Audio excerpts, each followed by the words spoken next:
Hello, everybody, and welcome to the List Critics, which is really kind of close this month, but we are here, and I'm with Peyton. Hi, how are you? Okay, and we're gonna get right into this shit with, as we usually do, with 21 instances of Tumblr getting really, really stupid. You call it deep, we call it stupid. Yeah. Okay, so Hextasy says they how to have sex. Spin around, stop, double take 3 times, 1, 2, 3, pelvic thrust, woo woo, stop on your right foot, don't to forget it, bring it around and bring it around town. Is this from something that I don't know? I can't believe I remember this shit. SpongeBob SquarePants, episode 5, the bubble episode. Oh my god, you even know the episode number. How could I not? I've got a niece who watches and worships this show. Wow, well, that's a thing. Come to think of it, and this is kind of frightening. SpongeBob's been on for a really long time now, hasn't it? Since 99. Yeah. Wow. I mean, not as long as like The Simpsons, but still, that's a long ass time for a cartoon. They're doing something right, and it's working. I mean, that's the only Nicktoon that's still around. Yeah. Like, it outdid Ed, Edd, and Eddy, which is the original Cartoon Network.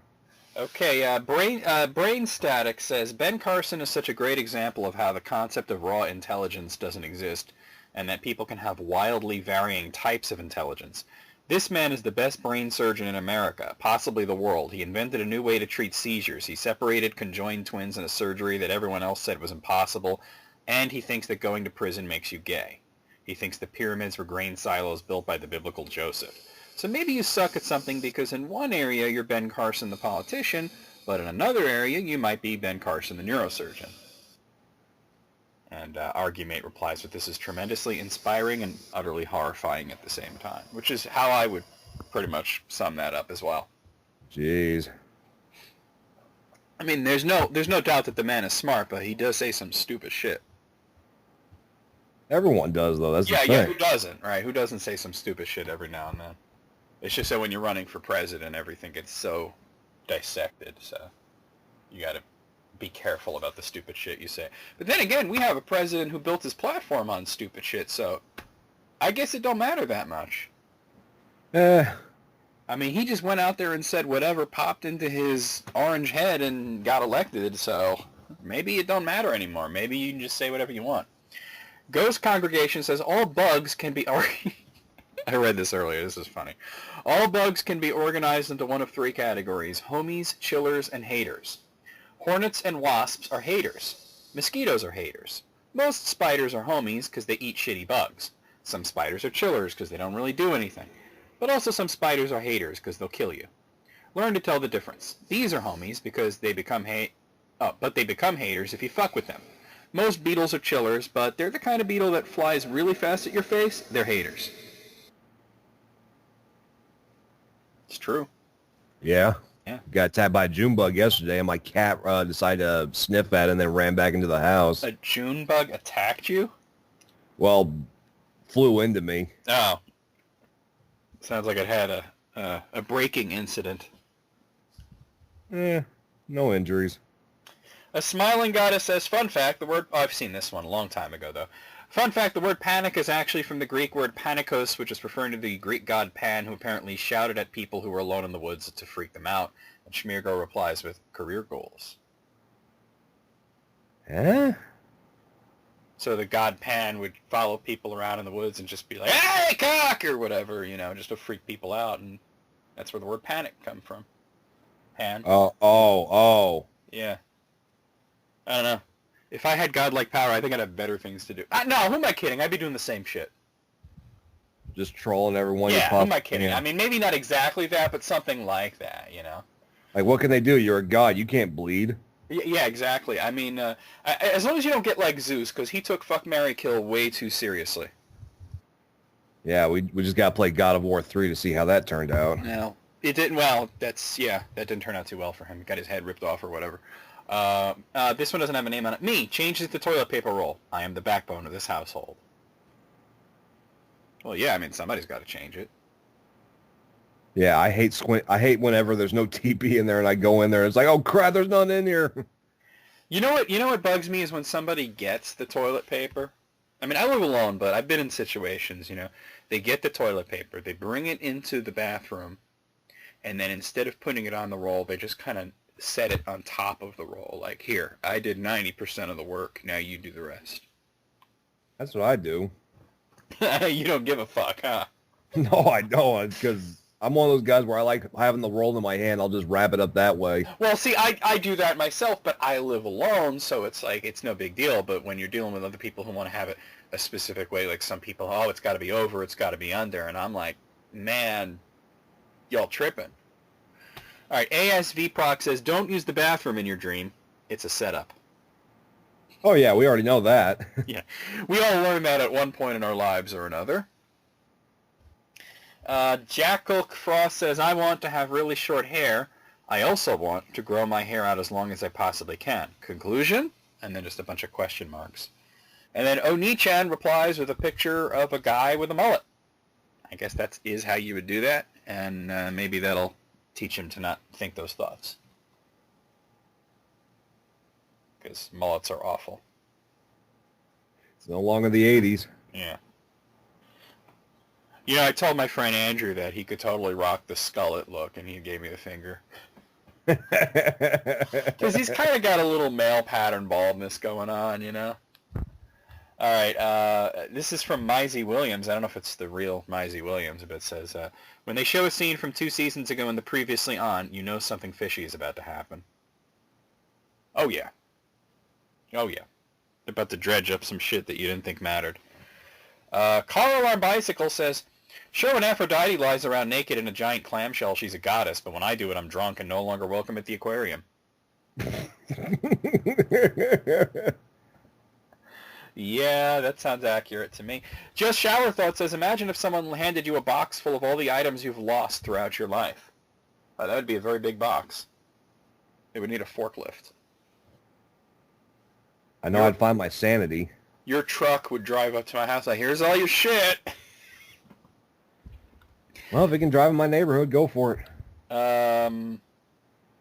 Okay, this one's visual, but it says, Rai, have you ever slept looking like, and it shows this person under a blanket, kind of looking all angry and, distressed. Then this is, but in reality you're like, and it shows like that they're in like a pixie position underneath that. Jeez. It's funny, but it's visual. Artichokehold says, underpaid bowling alley employees should go on strike. Oh, that's bad. Wait, underpaid bowling. Oh. Yeah, that's bad. That's a pun. I hate puns. There are very few times where I will like a pun, and that is not one of them. Vortosaurus says, my dad just walked in, asked me, what do you get when you cross a joke with a rhetorical question, and left. Seductive Cactus says, next level dad joke. Well, it worked. Yeah, that is a next level dad joke. The common chick says, how a lot of people see America. And they post this very, very purposely crude map of the vague shape of America, and it's broken into just 5, we'll say states or areas. The upper right is New York. The whole west side is Los Angeles. The bottom right is Disney World. The south is Yeehaw, and the rest is what? And, yeah, pretty much. Yeah, Troy says, this is how I see America, and I live in America. Ain't it the truth? J5H just posts eggs, and then they reply to themselves and says, this is my best post. Well, possibly. Maybe you need to work on that shit a little more. A little bit, yeah. So Fake It's Fox says, remember when every girl wanted this phone, and they post that, like, that pink Nokia the Motorola, rather, that all, like, slutty girls had in the early 2000s? Yeah. Yeah. And Chai Tea Princess says, yo, if you had this phone in 2005, you were the coolest bitch on the block. Yeah, you probably also sucked miles of cock, but that's neither here nor there. Yeah, and I wasn't one of them. I'm being mean. John Paul Brahmer says, I get really offended when people tell me I'm going to hell for being gay because I feel like they're overlooking all the other perfectly valid reasons that I'm going to hell. That's good. That's good. That's like Andrew will say to me, he'll make some like really, really horrible joke, and then he'll say, "Oh, I'm going to hell for that, aren't I?" And I'm like, "No, but for other reasons." Okay, now I have to say the names. This person's name is Fagid Vicubby. I don't know why they would pick that name, but they said, imagine if people were born with traits based on their zodiac sign. So like Aries had ram horns and hoofs like a satyr, and shit, how rad would that be? Bakrawa says, I would be a giant fucking crab. And Addison says, there would be two of me. How awful is that? Jeez. All right. King Cheddar the 17th says, do you think God ever gets sad? Like, what do you mean people don't love yourself? What do you mean you people don't love yourself? I work so hard on you. And Autocracy says, why is this so uplifting? And Bad Wolf of Basketball says, I'm not even religious and this makes me smile. Yeah, it's pretty universal. Let's see. Silly Love says, instead of leaking celebrity photos, we could leak PDF versions of college textbooks? I don't know, just an idea. Yeah, please do. That's gotta be a thing. Like, people have to do that, right? Surprisingly, they don't. Why not? Why wouldn't they? Those books cost like $80. I have no idea. Like, not even the Pirate Bay can help you out. That's crazy. That should be a thing. I think it's leaked because books is a thing. I remember before the last fucking Harry Potter book came out, it leaked on the internet like a week early. Yeah, and man, was there an uproar. Well, it was only a week away, so it wasn't too terrible. But I mean, imagine if it was several months. Yeah, but of course, everyone had to spoil that one scene that made everybody up in arms. Which one scene would that be from Deathly Hallows? Well, I don't know about Deathly Hallows, but I'm talking about Half-Blood Prince. Oh, well, no, Half-Blood Prince, that was a meme. Like, the day it came out, everybody was going around yelling that. And my friend Andrew actually went around, driving around screaming, Snape killed Captain America. He was driving around Cincinnati yelling at people. Because he's tripping. But, Deathly Hallows, that leaked on the internet like a good 10 days before the book came out. In PDF form. It wasn't like really good quality, but you could read it.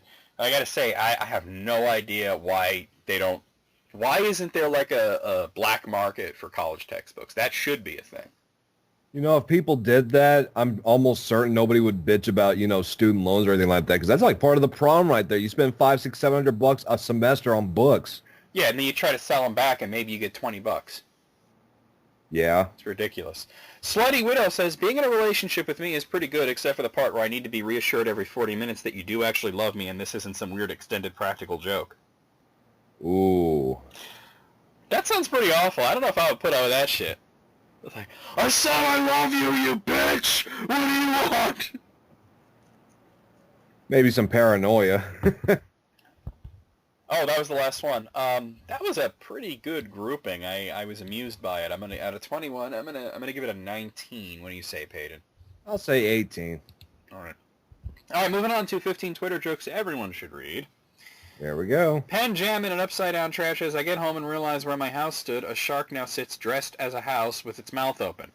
Shark nervously makes house noises. Oh, well. Should have quit while you were ahead, Benjamin.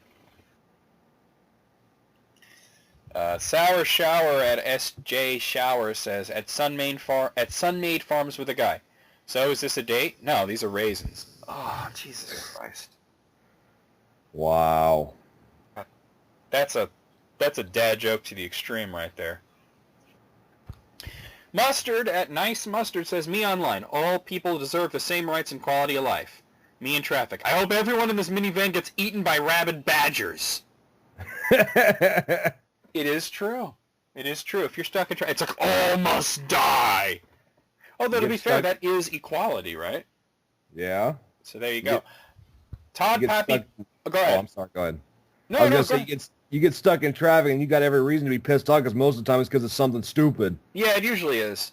People rubbernecking or some shit. Todd Poppy Carlos at the Todd Williams says, Moses had the first tablet with cloud connectivity.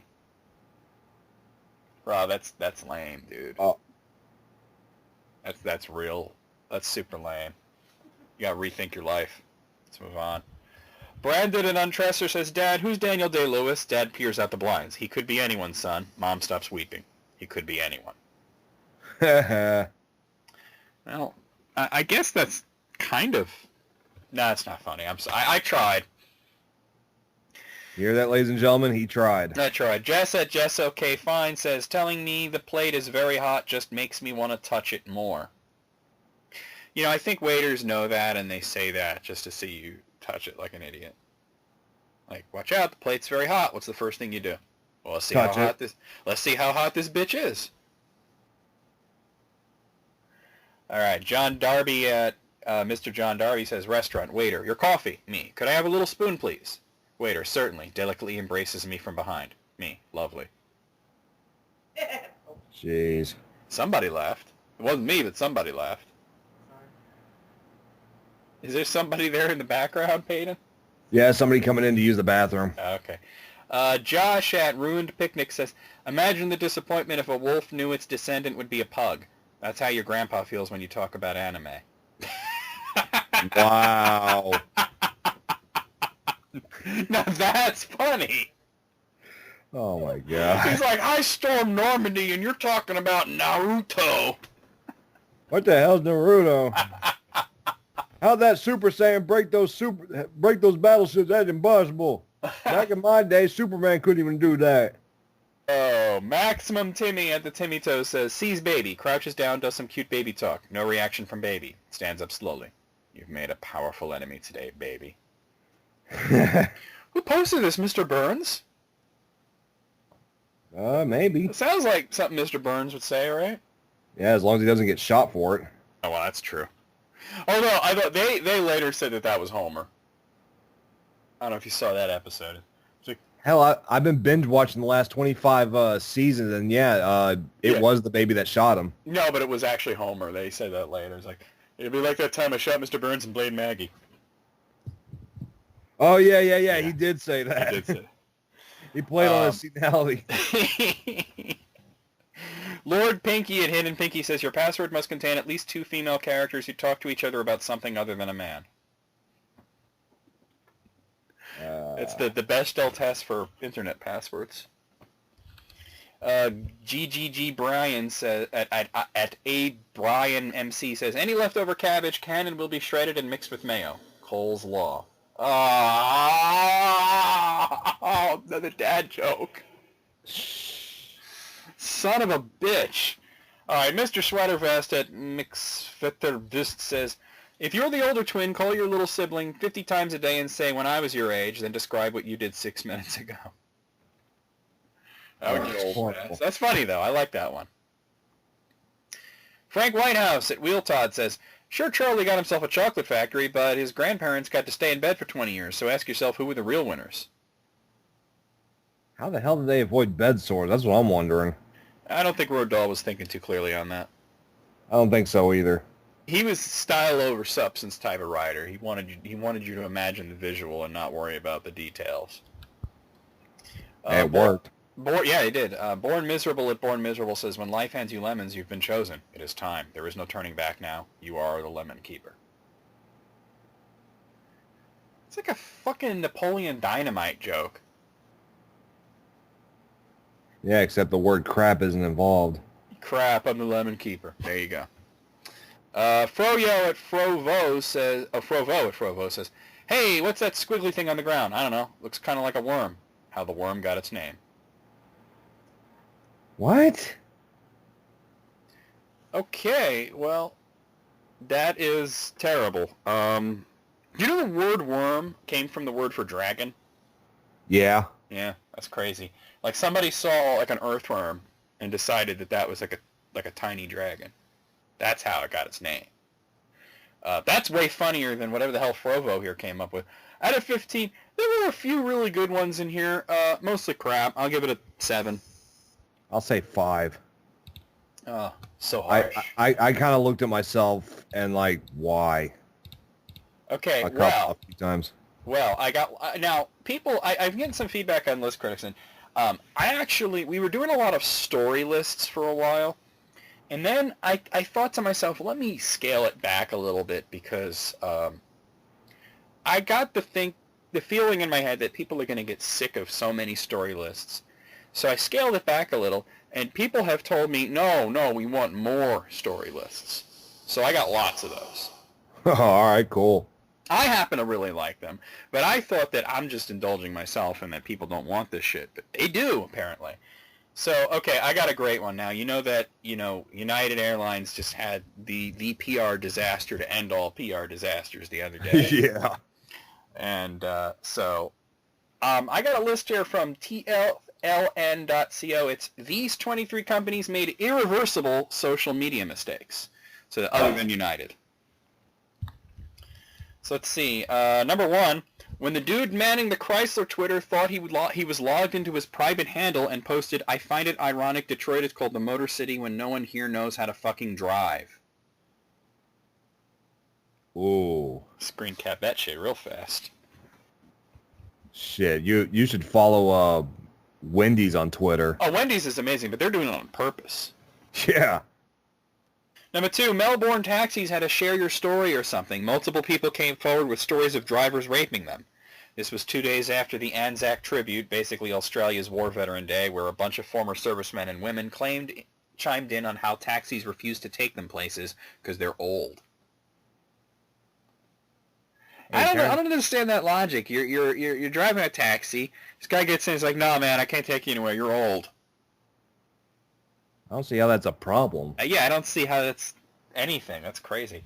Wow. Well, sucks to be them. Number three, when the official Call of Duty Twitter account posted fake news about a terrorist attack in Singapore to advertise Black Ops 3. Ooh. To be fair, if you're getting your news from the Call of Duty Twitter, you may not be the brightest. Well, if it's Call of Duty, period, yeah.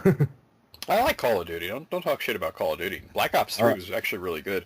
But all right, shut up. I'm trying to think. Did it? Oh yeah. You know what? There was a part of it in Singapore. I guess that's why they did that. Gotta play that again. Number four, that Bieber World Tour shit, where they let the fans of Bieber all over the world vote for him to come to their country, and 4chan manipulated the vote so that North Korea won. Oh, I heard about that. Yeah, I love that. That was like that. There was a similar thing with Taylor Swift where it was she would play at a school and they manipulated the votes so a school for deaf children won. They would not have to suffer through her. Although, deaf doesn't mean completely deaf, and she actually did wind up going and playing there, and apparently the children enjoyed it very much, so, backfire on that. Huh?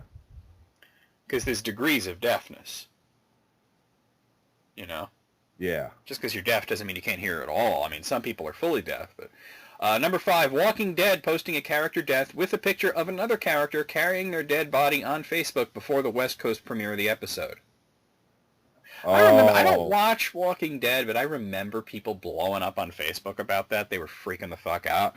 And I'm just like, man, I could have told you that. I read the comics like years ago. Number six. I go to the next page. All right, here we go. There was a hashtag on Twitter that was gaining traction called hashtag Why I Stayed. It was meant to be something related to domestic abuse. The Twitter account of one of the big pizza chains, Domino's or Pizza Hut, I don't recall, tweeted out something to the effect of hashtag Why I Stayed, you had pizza. See, that's where they're trying to be like Wendy's, but they're not on that level. They're trying to be more serious. Yeah, they're not on that level. Number seven, about 4 years ago, McDonald's started the hashtag as a way of encouraging people to share stories of all the warm, wonderful memories they have of eating at McDonald's.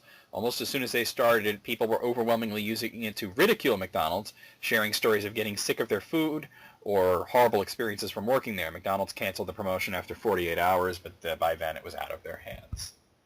To any PR people out there who might be listening, just before you start something on Twitter or whatever, just think, can 4chan ruin this for everyone?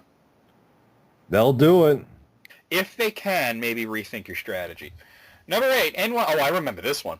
NYPD encouraged people to share pictures of them with members of the NYPD, as I'm sure you can imagine. Most people used it to post pictures of police brutality. Yeah, who didn't see that coming? Yeah. Number 9, Dr. Pepper had a deal where their slogan was, I'm a pepper. It didn't make a whole lot of sense to me, but they apparently thought it was pretty good. Good enough to give out shirts that said, I'm a blank, where you could fill in the blank with whatever you thought you were. Uh-oh. What could possibly go wrong? Right? The internet happened, and they had to stop the giveaway when people started getting shirts that said stuff like, I'm a Holocaust denier, with a Dr. Pepper logo right there next to it. Oh, that's great. I love it. What were they thinking? All right, number 10. The best would have to be when Nintendo wanted everyone to celebrate Wigger Wednesday. They probably meant Wiggler. Probably. Wiggler Wednesday, and well, that's a typo. That's unfortunate. I think they meant Wiggler. Like Wiggler from Mario, right? I guess, I don't know. The caterpillar guy. Oh, yeah, okay. But they left out the L and it became Wigger Wednesday. Number 11, when Susan Boyle released an album, they tried to promote it with the Twitter hashtags Susan Album Party or Sus Anal Bum Party. That's like a joke from fucking Saturday Night Live. Anal Bum cover. That's an album cover. Number 12, Casey Donovan won Australian Idol, and all the newspapers and other media the following day advertised her website as being CaseyDonovan.com, which belonged to a gay porn star of the same name. Oh, that happened to me while I was doing a report, about local government here in Texas. Huh? And one of the guys in the government, I forgot his name, shared the name with a gay porn star. Oh, that's unfortunate, man. That reminds me of the early days of the internet. I don't mean like the primordial ooze. I mean like, when everybody was getting AOL and shit. Yeah. There was a big deal made off of the fact that whitehouse.com was a porn site. Oh, yeah. And you had to type in whitehouse.gov, and nobody realized that. Yeah, everybody at whitehouse.com, and they wound up at actually a rather tame vanilla porn site. The funny thing was, though, it was very appropriate for the Clinton years. Because this was when, Monica was happening, and the cigar, and all that shit. All right. Number 13, Budweiser put a slogan on their beers that said, the best way to remove the word no from your vocabulary for the night. Oh, that is cringy as fuck. Obviously, everyone was enraged about the way it conjured up alcohol's connection to sexual assaults. What were they thinking? That's what I'm wondering. What were they thinking? I mean, they might as well just put panty remover on it.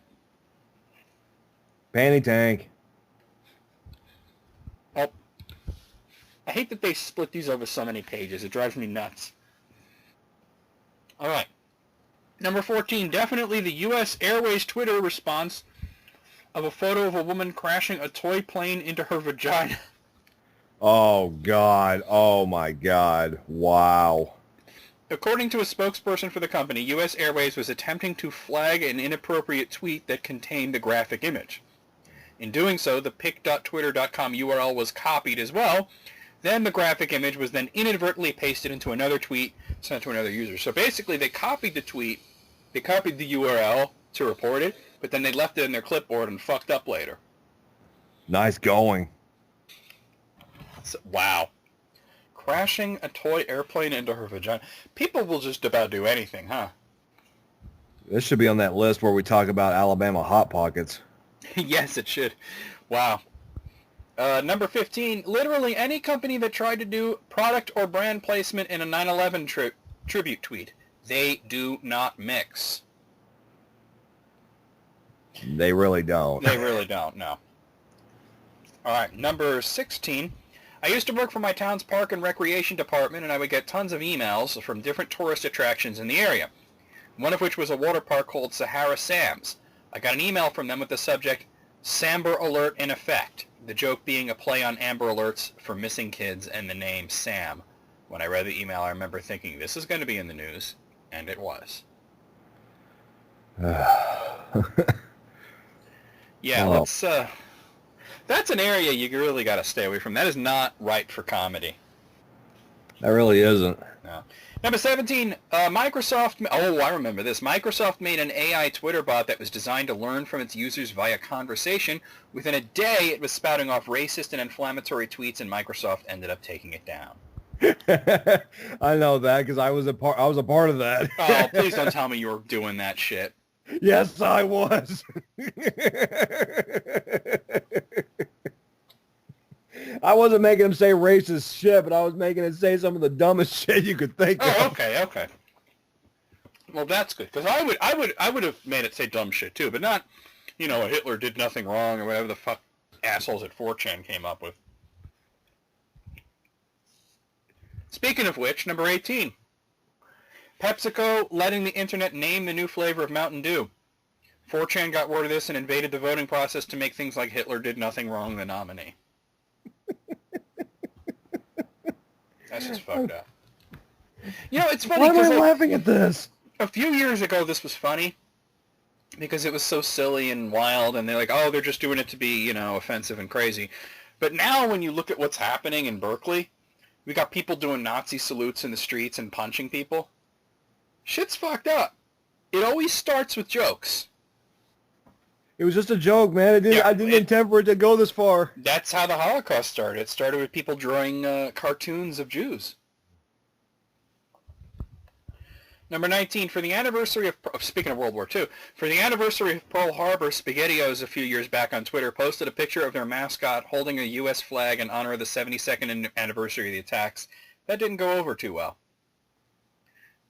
You know what I take out of this is that I was unaware that SpaghettiOs had a mascot. I remember him. I think his name was like Theo or something like that. I gotta look this up. I gotta see what it looks like. SpaghettiO mascot? Oh. He looks like shitty Pac-Man. Yeah. So that, yeah. Yeah, I saw the picture of him holding the American flag and somebody photoshopped a dick in his mouth, so. Number 20. Oh, I remember this one vividly. The social media person or company who posted me to Bill Cosby's Twitter account. Oh, that's dark. It happened at the worst possible time because that was when the accusations were flying. So there were a lot of really dark memes coming out. Yeah. Number 21, someone in American Apparel made quite the oops. They posted a picture of the Challenger shuttle exploding because they thought it was a firework. Wow. It's a hell of a firework there, huh? I'm surprised. That reminds me. I'm surprised. We haven't run into the space, that movie Space Camp, and the PR nightmare that occurred with it.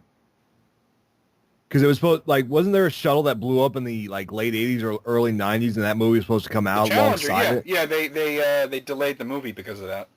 Yeah, that's what I was thinking about. I was like, well, this is a good movie. Just sucks that the whole thing just went down in flames. Okay, that was horrible. It went. Oh, Christ, how can I put it? That was, by no fault of anybody, though. Yeah. These are all somebody fucked up.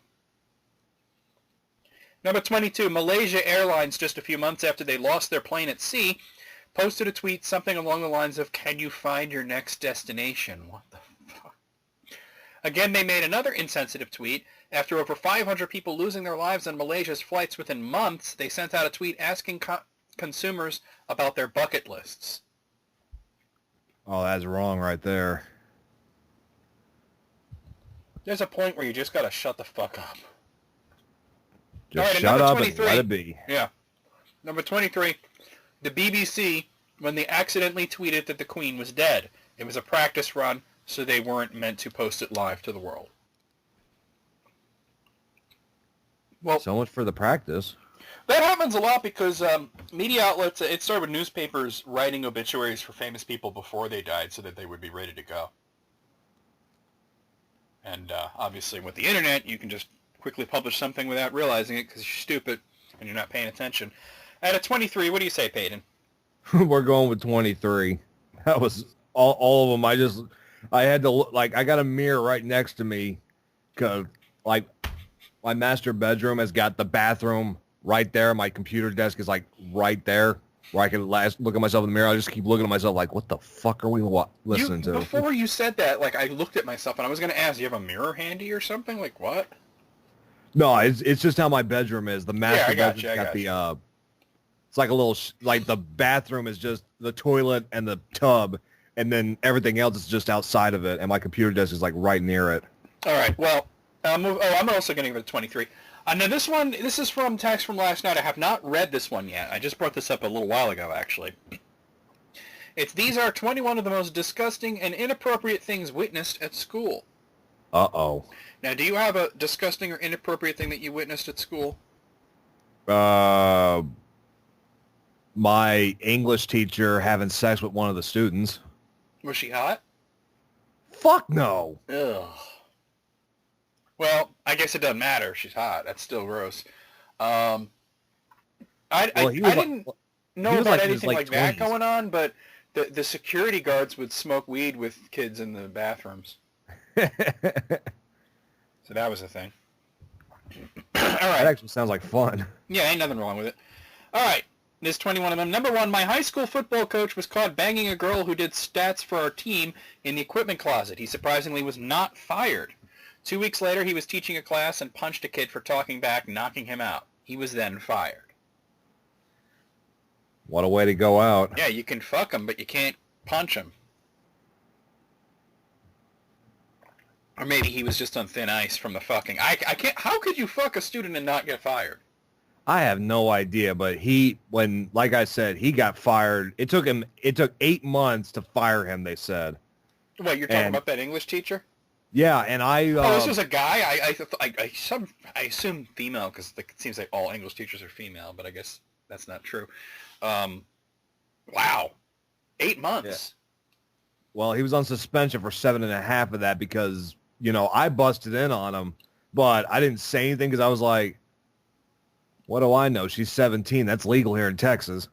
Yeah, but it's not legal if you're an authority figure. Yeah, that's when somebody else busted him. Then that's when everything got escalated. And then I had no choice but to come forward and say, look, I saw him fucking. Number 2, I had a friend who taught high school algebra at a fairly large high school. After lunch one day, his students came in looking like they'd seen a ghost. One student in particular came up to him asking if he can go to the bathroom to puke. Upon asking what was wrong, he found out that one of the pregnant girls at school had given birth on one of the tables in the lunchroom in the middle of lunch. No further questions were needed. Oh, Jesus. Ew. They couldn't rush her to the hospital? Could have done something. Just like, it's happening, call the school nurse? Like, what the fuck? Holy shit. Well, number 3, a girl, sophomore, was in her boyfriend's car in the parking lot before school. He didn't even go to our school. They were having sex. Vice principal catches them and yells at them to get out of the car. They both get out and were holding articles of clothing up over themselves to cover up. The VP, realizing his mistake, told them to get back in the car and get dressed. Approximately 100 to 200 people saw. Yeah, I mean, if you come across some naked kids boning, get out of the car is not going to be the first thing to say. I think he just wanted a free show. If he wanted a free show, he shouldn't have interrupted them. Yeah, but I mean, if they're kids, though, that's the problem. I don't think he was thinking, is what I'm thinking. I'm thinking he's just, got angry and started yelling and said something stupid and then realized, wait, no, I probably should have not had them. I probably should have said get dressed and then get out of the car. Number 4, a girl stuck a green marker up her vagina in the middle of class. What? But why? Why would she do that? But why? Now, it's true because he remembered what color it was. When you got that level of detail, it's true. Oh, it's true. It's damn true. Thank you, Kurt Angle, for that one. Number 5. One girl could queef on command. She would queef a lot. This was quite funny. We would always be like, Melissa, psst, Melissa, do it. Ha ha. Never mind. Well, when we were kids, we did gross shit too, so it's not like I can judge. Yeah. I mean, you all know that kid that could, make farting sounds with his armpits or whatever, so, I mean, let's face it, it's not that bad. Number 6. The high school I went to was a combined middle school and high school. We had different administration and different campuses, but they were on the same plot of land, just on opposite sides. During my junior year, 4 girls on the middle school side decided to have a pregnancy pact with each other. And that's exactly what they did. They all got pregnant from 2 different boys. Oh, I feel bad for those. Why would they do that? Why would they want to... You think in middle school, they're like 11. Why do they want to get pregnant? I have no idea, but for some reason they get this mentality that, oh, I could be a mother even though you're 13. You just finally got... I'm going to get a job at the Taco Bell and support my baby. Shit, the only supporting you're going to be doing is if you fucking rob places. Well, it's a joke. I in Pokemon Go, I have a Chansey named Teen Mom. And when I show it to people, they always think it's very funny, and I go, yeah, she has a job at the Taco Bell to support her egg. All right. Number 7, my brother is a high school teacher, and when he found of a modern version of Macbeth, he thought he had struck gold. He watched the first couple of minutes of the movie to get a sense of it and decided that it would work well for his class. Okay, what an idiot. If you know the story of Macbeth and you know a modernized version ain't gonna play. Right. Flash forward a couple of weeks and he leaves the film for a substitute when he's away coaching at a tournament. He comes back into his class the next week and asks the class where they left off. One kid put his hands up and says, "At the orgy scene, Mr. Smith." As it turns out, the 3 witches from the story are super hot schoolgirls, and when they meet with Lady Macbeth, it turns into a soft-core lesbian orgy. Well then, that sounds like fun to me. Sounds like fun to me too. Man, I didn't get shown nothing like that in high school. Number 8, I saw a guy getting head on a school bus on an overnight trip, right in his seat, surrounded by other sleeping kids and teachers. He gave me a thumbs up. Well, he was getting head. I mean, of course he gave you a thumbs up. Bravo, you've done what the rest of us wish we could. I know, right? Number 9, girl gave a guy a BJ right outside the front commons window. It was winter, so she became known as the snowblower. It was rumored she did it in exchange for some cookies. Whoa, how old was she? For cookies? This sounds like something you go on Maury Povich for. I did it for cookies. Fuck y'all, I do what I want. Number 10. So back in year 10, we were in class watching some documentary with the lights off, so it's basically pitch black. Soon, however, we start to hear this couple getting a bit hands-on and intimate in the back of the room. No big problem, we just ignored it and kept watching the documentary.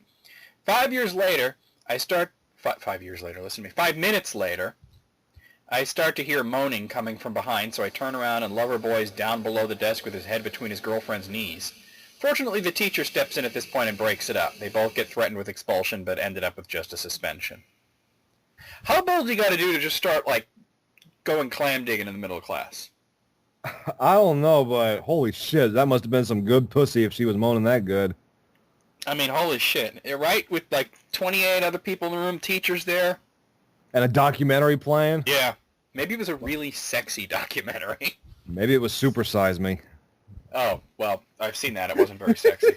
Number 11, back when teachers used overhead projectors, they always had to have a squirt bottle handy to clean their writing from the clear laminate pages. Well, I had one teacher that would also use it to squirt kids that were talking or sleeping in class. One day the teacher asked a student to fill it. My friends Brad and Stan peed in it. Oh! First she used it to clean the projector and Stan lost it laughing. She adjusted the bottle and shot him with the piss water. Then Brad loses it. At this point everyone is wondering what the heck is going on. As the two are dying, laughing, Brad manages to speak, "I pissed in the bottle." Everyone busts out laughing. Brad and Stan get a week suspension and legendary status. At that point, it's kind of worth it to get sprayed with your own piss to pull off a prank that fucking epic. That's great. Number 12. While in grade 10, we had this weird kid in our class we didn't know. About a week later, we find out he was kept behind, so that's why we didn't know him. Anyway, for the first 3 weeks of school, this kid brings all kinds of weapons to school. He goes on about how his mom is such a maniac bitch and he wished she wasn't around. Next morning, weird guy isn't in class. We all get called into the assembly room where we are told one of the school students went home early and stabbed his mother 30 times. It was the weird guy. The reason his mom was such a bitch, she didn't want him locking the door when his girlfriend came to visit.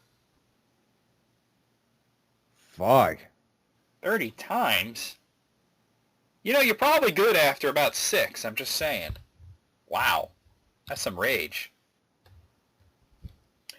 All right. Number 13. Some guy fingered his girlfriend in biology under the desk, middle of the day. The person next to him didn't even know. Well, I guess at least they were more discreet than that other one with the doctor. I think how'd that guy figure it out, though? Well, maybe he had a better, maybe he got told. Maybe he bragged, because you know he's going to brag about it. You know, afterwards. Number 14, I was in high school 96 through 2000. It was the dawn of the internet still. Our computer teacher, who didn't know shit about computers, was showing us the internet and how to search, etc., etc. She was trying to act like she knew something because the principal, who was this uptight Pentecostal, was in the room. She asked what would be a safe site to go to for an example. I said, oh, we just talked about this. Whitehouse.com, which at the time was a porn site, as the actual government site is whitehouse.gov. So on the big screen, she pulled it up and then panicked. You know, I gotta know, is whitehouse.com still a porn site? I'm gonna look into this shit. Oh, no. Let's see. So, it's coming up real slow. Oh, no, it's nothing now. It's just literally a park domain. Oh, well. That would have been funny. Number 15, I was in study hall, which was lightly supervised. We wouldn't see the teacher until 5 minutes before the end of the period. There were maybe a total of 5 people in the whole class, and 2 of them happened to be dating. Over the course of the semester, we had caught them finger-banging, giving or receiving oral. But the best was when we actually heard her moaning loudly. I turned around and she was on top of him, riding him. It lasted about 2 minutes before someone turned around, whipped out his wallet, took out a condom, threw it at them, and said, if you're going to do that shit, shut up and be safe about it. All right. At least they did that, huh? Talk about words of encouragement. Wow. Number 16, didn't see it but heard it. My freshman year, 2 kids snuck up into the inner workings of the ceiling and had sex. They're having sex in the ceiling. It's the Breakfast Club all over Wow. again. That's dedication. Since they were in the ceiling, the girls' moaning echoed throughout the school. A hall monitor found them, told them to put their clothes on, and escorted them to the principal's office. How did the hall monitor get up in the ceiling? Probably the same way the other guys did. Yeah, I guess. But how do you think to look there? Like you're hearing it moaning like ghosts or something. You're like, it must be in the ceiling. That's crazy. Wow. Number 17. At a school dance in the auditorium, the curtains were lifted on stage to reveal a girl giving her boyfriend a blowjob. Her name is Felicia, but for the rest of the year, she was known as Felicia. Well, there you go. Bye, Felicia. Number 18, went on a school trip into the city with a couple different classes. I ended up ditching my class to go with an AP group of 4 students and the teacher. The teacher took us to a bar and we all got drunk. I was 14. One of the guys in the group ended up puking all over himself on the bus ride home. Somehow we didn't get caught. Well, good for that person. How the hell did the bar serve a bunch of 14-year-olds? Probably said, oh, they're with me. This must have been a while ago, like before that was a big deal, you know? It's probably like in the 70s or some shit, you know? Probably. Instead of asking for ID, they'd just be like, you cool? Yeah. You a cop? No. Good. Here's your beer. Drink up, me hotties. Number 19, I walked into the bathroom in high school and found the toilet overflowing, absolutely flooding the bathroom with a mentally challenged kid laying face down, kicking his hands and feet. That is memorable, but his laughing and screaming, I'm swimming, will stick with me forever. Oh, God. Yikes. That ain't even funny. That's just... No, that's horrible. That's sad. like, what the fuck, dude? Who does something like that? Oh, I just remembered a story, which I will tell after number 21, but I just remembered it. It's not a sexual thing, but it's a gross thing, which I'll tell you about. Number 20, this one kid in my school thought it would be a clever idea to just start masturbating mid-class. No one noticed it at first as he was doing it, but when he was finished, he wiped it in the girl's hair in front of him. He then got expelled, and I never saw the kid again. What a dirty-ass motherfucker. There's a new term to the term hair gel. I know. That's like something about Mary, right? Yeah. Finally, number 21, this one chick in 11th grade blew and swallowed 8 guys, one after another in the bathroom. She then puked all over the bathroom floor and went back to class. Where the hell are these women when I was in school? These ain't women, these are girls. Well, where the hell were they? In the bathroom. In the ceiling. Don't you know? Shit, no. Well, now I They do. were in the ceiling. You should have looked there. Time to build that time machine and go back and say, hey, look in the ceiling if you want to get head. Yeah. Ceiling cat. It's watching you masturbate. Out of 21, I gotta give this a 21 because holy shit. Yeah, that was great. I didn't think they were gonna be that good. Every single one I had a reaction to. So. Yeah. All right, my story's not nearly on this level, but it was high school. It was senior year. It was actually the last day of school, so of course I didn't go to any classes because fuck that shit, you know. Ain't nobody got time for that. Yeah, ain't nobody got time for that. So me and my buddy George were just hanging around, just kind of walking around and just chilling, you know, being pimps and whatnot. And at one point we're in the cafeteria, and George, I go to the bathroom. He had a really high-pitched voice. Whenever I do his voice, I do that. Who's I go to the high-pitched? bathroom. I was like, you know what, I could piss too. So we go to this one bathroom. It's kind of off the beaten track. Like, nobody goes in this one, really, which is why we go there, because, you know, I don't want to look at some guy's dick. So we go to this bathroom and open the door, and they had those kinds of urinals that are, like, set into the wall, and they go all the way down to the floor. Oh, God, I hate those. Yeah, I'm not a fan either. And someone had taken a very healthy-sized shit in one of them. So there's a pile of shit in this urinal, right? Like a pile. It looked like, not one shit, but maybe it was like 2 or 3, you know? So I start laughing because it's funny, you know? Yeah. He gets really gross. Now, he was a very squeamish guy. He gets, that's fucking nasty, man. Oh, God damn it. That's fucked up. Who the fuck would do that shit?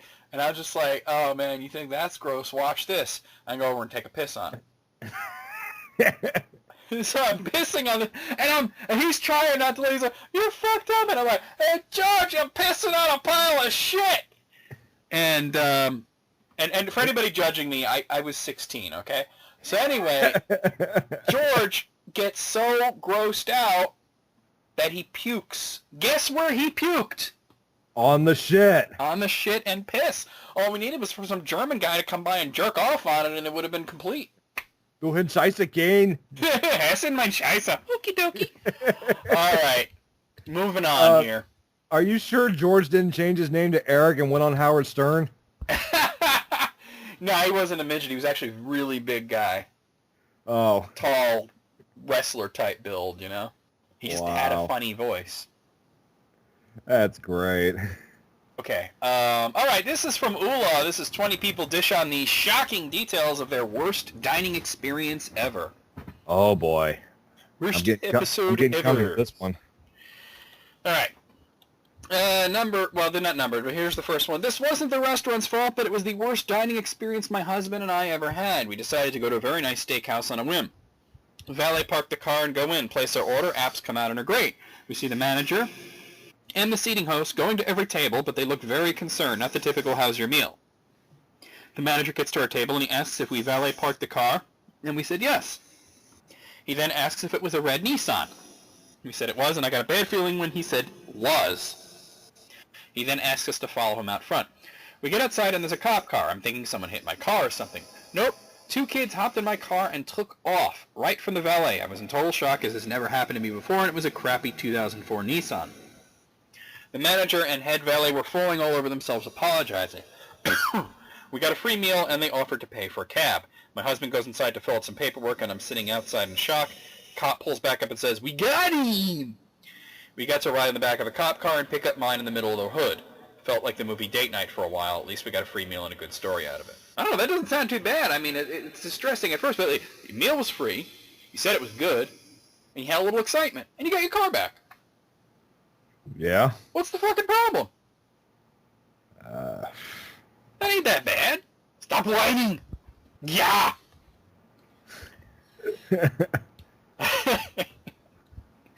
All right, next one. We got scammed at a fake restaurant in Bologna. Okay, hold on.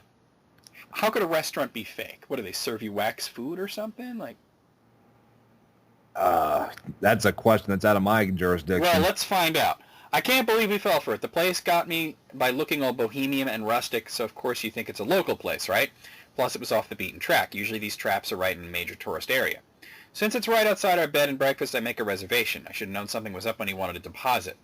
If this happens to you in Italy, run, don't walk towards the door. He's afraid that you will hear the truth about the restaurant when you tell someone you're going there and that you won't come for dinner. Second warning sign, no prices anywhere. Oh, I see how it is.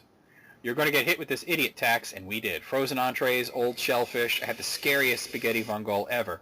I swear the girl piled on to hide the stench of rotten seafood. My husband had an obviously frozen vegetable lasagna. The veggies for everything, including the antipasta, must have been weeks old. The portions were huge and very, very bad. The waiters are sweet as pie because they know it's harder for you to complain when you're given a free drink here, a little extra dessert there. They know you're on vacation and don't want to cause a scene in a country where you don't know all the rules. And plus, if you don't want to ruin such a nice evening, oh yeah, and they don't speak English. Then you get the bill. It's going to be double or triple any other place, maybe quadruple, and there's nothing you can do. They may be getting the food from an illegal source, and you know they are cheating on their taxes by relying on bribes to keep operating, so the police might even be on their side. You just pay the idiot tax and write a scathing review on TripAdvisor, hoping this helps someone else. Well, that's why... I never would have imagined something like a fake restaurant, but that's pretty crazy. That is crazy. All right, well, let's see. I was eating with a female friend at a reasonably nice restaurant, not posh, but expensive. Before we were seated, we grabbed a drink at the bar. Whilst there, she signed up for some sort of newsletter at the bar. Why would you do that? Oh, no. Why would you do that? To be fair, it was stuff like this that made me apprehensive to call the place posh. Anyways, we sit down. The girl I'm with gets a text telling her how beautiful she looks. She ignores it, and another one comes through asking her what she's doing later. She hasn't got a clue who it is and ignores it. We're finishing up our meal, and a third text comes through saying she shouldn't be with a guy like me and asking if she wanted dessert with a real man. Now, it's clear someone in the restaurant has her number, and we clocked that she had put down on the application form for the newsletter.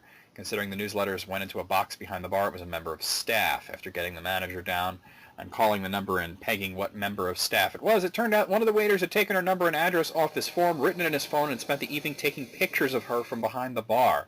The police Jesus. What a fucking creeper. But why would you sign up for a newsletter at a restaurant? That just sounds... That sounds that definitely really sounds bad. shady. Yeah, it's shady as fuck. All right. A few years ago, I was at a Mexican restaurant with some friends. The waiter brings our food and warns everyone that the plates are very, very hot. So, of course, first thing I do is touch my plate. Oh, let's see how hot this sumbitch is, right? We were just talking about this. Yep. It's amazing. There's a lot of things that we'll talk about and then come up in lists. It's pretty funny. I burned my thumb on, like the White House thing, right? Yeah. I burned my thumb on the hot plate, and my automatic reaction is to stick it in my mouth so it will stop hurting. Just then, the woman at the next table starts yelling at her 5-year-old son, "Stop sucking your thumb, Bobby. You're a big boy, and big boys don't suck their thumbs." The 5-year-old points at me and screams, "They do too. He sucks his thumb. Look, he sucks his thumb." Everyone in the restaurant turns to look at me, and I try to vanish behind my menu. My friends teased me about it for months. As they should. As they should. Yeah. That kid must have felt so vindicated, though. It's like, haha, those adults are sucking their thumbs. Yeah. Mom's lying. Adults do suck their thumbs. All right. This waiter was so bad because it really just became funny. 99 to 100% certain he was very high during his shift. He would just wander around aimlessly as we tried to get his attention, started walking over to us, look over our heads as we tried to wave at him, and slowly turn and walk away. When we ordered food, he brought the right dishes but gave it to the wrong person. No big deal. As we were saying, oh, that one goes to him, etc., he quickly apologizes, gathers the dishes, and starts walking away. We're almost screaming at him, trying to get him to come back, but he keeps walking. Thankfully, he came back 5 minutes later with the same food. No idea what happened. So hungry after being teased with the food, we didn't even care if he spit in it. When he came around for my next beer, I said, "Surprise me. This is a bar famous for having hundreds of beers." After 20 minutes, he brought me the same exact beer I just had. I was surprised.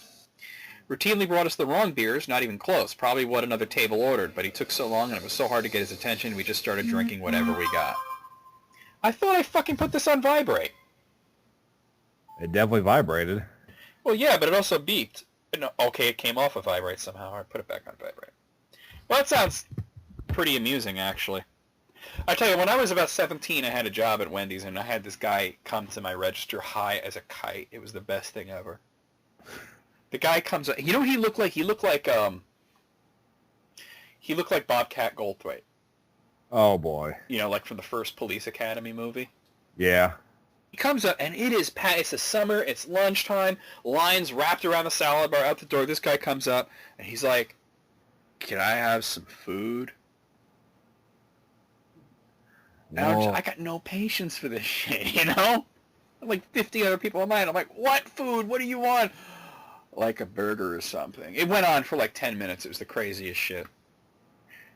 I don't even want to go into details because it's a long story, but yeah, the guy was soaring. I was a small child in a small town where the fanciest restaurant was a Ponderosa Steakhouse. Oh, I have fond memories of that shit from back in the 80s and 90s. One night, my parents decided that a fine meal was in order, so we made our way there.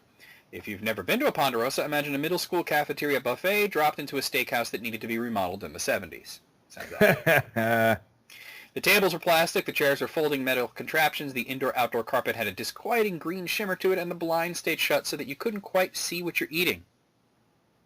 Sounds like an Outback Steakhouse. It does sound like Outback. They keep that shit dark so you can't see what's going on. I hate Outback. Well, there was one in West Virginia I went to off I-64 the second you get in. It's like 10 miles up the road as soon as you enter.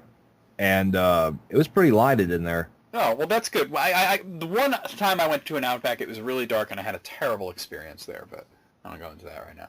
My father was a quiet, unassuming man. I can count on one hand the times I saw him get angry.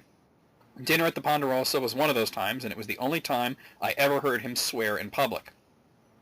When we arrived, it was clear that everyone working there wished they were working somewhere else. The hostess was surly, the waiter acted like he was doing us a favor by taking drink orders. But hey, it's a buffet steakhouse. We weren't there to make friends. We were there to eat until we regretted it. We didn't even get to eat a bite before we regretted it. My dad and I went to the buffet, filled our plates and one for Mom, and returned it to the table. I slid my fork into the mashed potatoes. I brought my fork to my mouth. I realized the pepper flakes were moving. What the fuck? Well, that's that. What the fuck? I dropped my fork. My dad's idea of harsh language was gosh darn. I'd never heard him lay down an F-bomb before, much less one fueled by that much rage. And it legit scared me. I was a small child. I began to cry. My father's gaze was fixed on his green beans, which were also moving. A waiter came over with the manager in tow. They began very sternly reprimanding my father for using such language in a family restaurant and informed him that his behavior would have to improve if he wanted to stay. My father, who stood just shy of 6'9", holy shit, this guy's a monster, silently got to his feet and glared down at the suddenly quiet Ponderosa employees. Sir, the manager started, much more respectfully this time. There are ants in this food, my father interrupted him. About 1,000 ants. Sir, the manager started again. We're going to leave. We're not going to pay. But first you're going to apologize to my family for trying to feed them this shit. Then you're going to apologize to me for speaking to me like that in front of my wife and son. By this point, everyone else in the restaurant, maybe 4 or 5 other families, had stopped eating and were inspecting their food or watching the scene unfold. One guy got up and went to the buffet with a little pocket flashlight. He clicked it on, took a look at the food, clicked it back off, and began dry heaving. The manager and waiter were frozen. Neither one was apologizing, and that was pissing off my dad worse. Come on, my father said, gesturing to my mother and I. The 3 of us walked out of the restaurant, with all the other patrons following behind. The manager snapped out of his trance long enough to flip out and start shouting at everyone that they couldn't leave without paying. Turns out they could. The Ponderosa closed its doors forever later that week. It belongs to the ants now. That sounds like a terrible place. I mean, you know, Ponderosa was a chain. There was a my grandparents used to take me to when I was a little child. The salad bar was like, with the buffet rather. It was a thing of beauty back then. That shit was great. But yeah, when it's dimly lit like that, that's a red flag. Yeah. All right, we were in a restaurant/pub and ordered 3 beers. Well, if you want a particular brand, you need to say it, otherwise you get the cheapest one. This is in Slovakia, and to order just beer in a pub is still prevalent from communism, where there were only a few state breweries and they had the market divided, so you can get only one type of beer in each pub. Of course, we forgot and realized this when the beers were ready. We could see that because we were on some kind of inside balcony and we could see the bar. Well, we were quite sad and disappointed, but as our server called our beers on tray and carried our beers on tray and walked to us, she slipped on the 3rd or 4th set of stairs and face planted. Beer and glass exploded everywhere. But this is not the worst thing. Worst thing was my friend, who after 1 second of this happening shouted a loud and joyful, "Yes!" He was happy that he could now order the beer he wanted. Of course, everyone heard him, so the rest of our stay was very awkward, especially when we ordered new beers from that waitress. Needless to say, we left a nice tip. Better have been at least a 20. That's like the Thor trailer, right? You see that yet? Yeah. First of all, how hot was that shit? I can't wait to see that movie. When the Hulk bursts out, he's just like, "Yes!" And it's a really like, dude, we're supposed to be training. I know him. He's a friend from work. All right. I was in Vegas for a convention. It was my first time spearheading a convention for a big client, and I was understandably nervous, and frankly, I was going a bit overboard. I wore my best suit, got a great haircut, and caught a flight out. First thing when I land, I grab a cab and call up to make a lunch reservation at a restaurant attached to the hotel/convention center conglomerate thing because I knew I'd need a spot for lunch meetings. First half of the show goes really well. Clients are happy, my boss is happy. I'm still nervous, but I'm pretty happy. We break away for that meeting and I lead everyone off to the lunch spot. We get there and the place is only maybe at half capacity, not terribly surprising since I'd assume many people eat at the casino buffet. And this is pretty well confirmed by the fact that everyone eating in this place is dressed in business attire. I give the name of the reservation and we get seated. My first warning should have been that there was no silverware. Okay, maybe they just bust the table. We ponder this for a full minute before a guy rushes by and blurts out that he's our waiter and will be right with us. Doesn't stop, doesn't give us menus, goes running over to a table entirely full of business bros. The sorts of guys who actively try to look like the cast of The Boiler Room. He's fake laughing with them, schmoozing for a better tip. Each and every one of them is done eating. Most are even done with their drinks, so this kid is hovering like a vulture for them to get to signing their check and give him a fat reward for his sucking up. 10 minutes goes by, still nothing.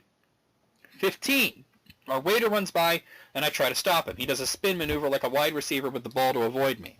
I'm honestly floored, and the clients start to make noises. On his way back, I'm turned around in my seat, giving my best I will not be ignored look, and he says, 1 more minute. He says it angrily like I'm the asshole. 5 minutes later, someone comes out of the kitchen in whites to drop off her silverware, missing 2 settings and 2 menus for a group of 6, and no napkins. I don't blame him. He clearly got roped into this, but seriously? So we looked things over, and we've now been waiting for more than 25 minutes. We have no water. We have no order in. We don't have enough menus. I'm getting angrier and angrier, plus I haven't eaten all day, so my brain is screaming bloody murder for sugar and protein. Our clients are obviously getting pissed, and I'm afraid I'm making the company look bad. So we get up. I help the ladies with their things, and for the first time we get noticed. The kid breaks from the group he's been schmoozing and literally runs over to us to block our egress. He plasters on a grin and says, "Can I help you?" I simply said no, and directed my clients out. The server waves and signals. At first I thought he was gesturing us out. Then I see who's got to be the manager of the place waiting by the hostess's desk. The manager blocks me, but he's only one guy. I turn politely as I can to my clients and tell them to go on ahead. I'll settle up here. I'll be chivalrous. The manager is red on the face and obviously trying to hold himself back from yelling at someone. He asked through gritted teeth, was there something wrong with the service? As flatly and evenly as I can, I say there was no service, so we're going to another restaurant. Excuse me. I turn and head for the door and he shouts, "Good, get the fuck out of my restaurant, you little shit." What the fuck? That escalated quickly. Well, this is going to end badly.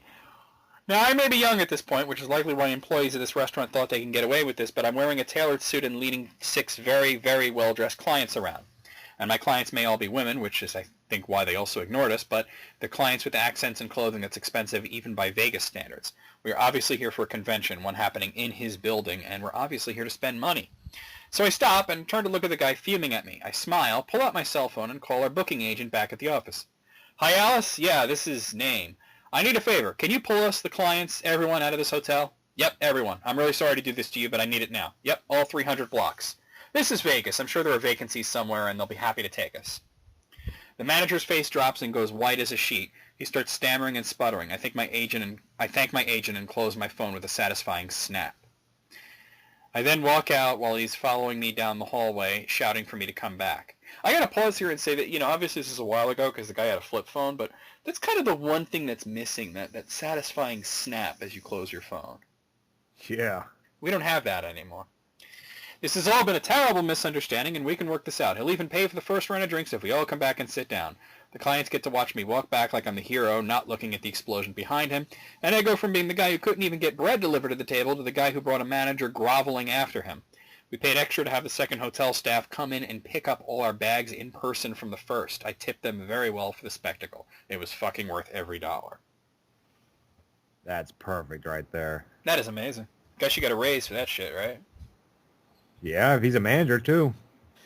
I dated a girl who worked at a local sit-down restaurant in the area. Her best friend was a waitress there as well. The girl and I had a nasty split after a year or so, but I thought everything was fine. One day, a couple of months later, my family and I go back to that restaurant. Our waitress is my ex's best friend. We recognize each other, exchange pleasantries, and go about ordering our food. This is going to end with, he's going to eat some boogers and cum, probably. Boogers and cum. Yeah. Everything seems fine, but the girl did a poor job of waiting on the table. She rarely checked in the table, never filled drinks, some food came out wrong. All in all, pretty rough night. Then came dessert. We ordered a bag of donuts that came with the cream on the side to dip them in. The donuts arrived, but with no cream. We asked for the cream, and she brought it out. My sister took a donut, dipped it in, took a bite, and burst into tears. Really? Okay. My mom, wondering why, did the same and almost threw up. Of course, I tried it next. What should have been vanilla icing tasted more like spoiled mayonnaise, ranch, and paprika mixed into a paste. Uh-oh. It's nasty. It was horrendous. Needless to say, when the manager passed by our table and asked us how our meal was, we had no punches. We held no punches. The manager even tried it, and his exact words with a puzzled look on his face was, "You're right, that's not icing." He had a word with that server after, and while I didn't want anyone fired, I think that's what ended up happening. Ew. Well, maybe it was boogers and cum. Could have been sour cream that's been sitting out or spoiled. Yeah, something spoiled. Nope, we're going straight for the throat and saying it was boogers and cum. Yep, why not? Boogers and cum. I was at IHOP with my then fiance having our usual Saturday IHOP treat meal. This location was always one of the better ones in terms of food quality and service, so we always went there. That particular day was different, however. Very different. We had ordered our regular meals, blueberry top stuffed crepes for me and a bacon and ham scrambler for her. Shot the shit for a bit while waiting. Everything was great so far, then the food came.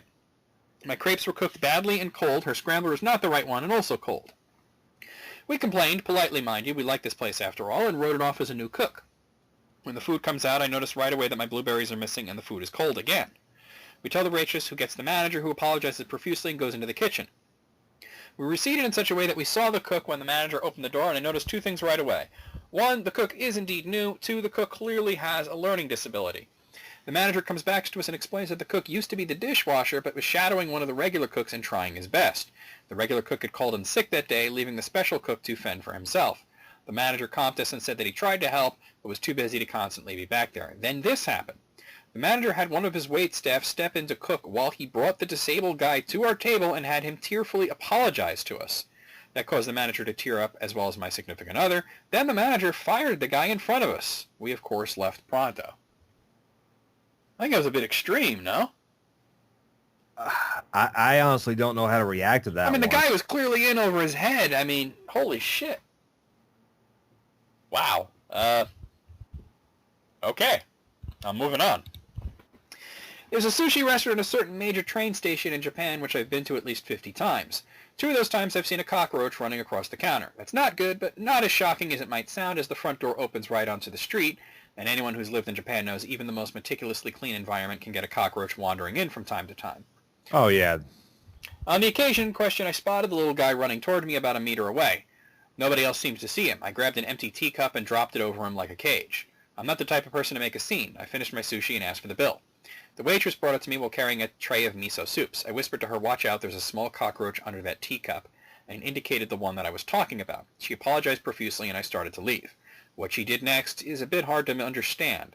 She didn't serve the miso soups that were on their way somewhere. She didn't clear my plates. She didn't call anyone for help. She went straight to the cup. She clearly understood my Japanese because she stood way back from it and tapped it a couple times while wincing. Then she picked up the cup. The bug happily scampered out. She fucking lost it. Miso soup everywhere, mostly on the wall, but some on her, probably some droplets on some customers, pointing at the bug and screaming and crying. Everyone in the restaurant stood up to look at whatever she was pointing at. Then she looked back at me. Everyone in the restaurant looked at me. Really? Do you think I brought the cockroach in my pocket or something? What did she think was going to happen when she lifted the cup? Why did she lift the cup if she's scared of cockroaches? Should I have been more explicit and explained the cockroach was still alive? I got the fuck out and I didn't go back for about 2 years. You know what? She probably did assume that it was dead. That's probably what happened. And it starts running around and she's like, "Ah!" You know. Hey. Went to a restaurant with the family, ordered a Dagwood burger. Waiter asks me what I want. I repeat my order. He asks me again. I repeat again. Waiter goes around the table and gets everyone's order. Repeats the order. Forgets my burger, so I remind him. He writes it down. Food arrives. No Dagwood. He looks confused that he missed my order and says he'll go get it. 10 minutes or so passed. Manager comes and asks if our meals are okay. I say I'm still missing my Dagwood. He goes and checks. Still no Dagwood ordered by the waiter. I wait another 10 minutes. Family nearly done with their food, and I'm starving. The manager comes around and says they burned my Dagwood burger. They'll need to make it again. Finally got my burger after my whole family was done eating. That's embarrassing when you just eat in front of everyone. It's like that guy who orders dessert when everyone's ready to go. Yeah. Except in this case, it's at least not his fault. But holy shit, that is embarrassing. I had reserved a room at Faulty Towers in Naples a few years ago. I was there with my girlfriend, and our hotel was situated above the restaurant. The first day of my stay there, we decided to have our meal here. I made the mistake of telling the head waiter that we would stay in the hotel the rest of the week, so every evening when we walked out of our hotel, he asked us if we would dine there again, while we were really more interested in trying out other places. So eventually I promised him that we would dine there again on the last day of our stay. The waiter then made us a reservation for the best table at the terrace. That evening, as we went down to the restaurant, we had noticed this table was already occupied. No big deal to us, as there were plenty of other tables available. The head waiter, however, who tried to lure us in all week, immediately panicked when he noticed us. He went berserk at another waiter who apparently gave the table away and proceeded to remove the couple who sat at our table. We tried to explain this really wasn't necessary, but he was insistent.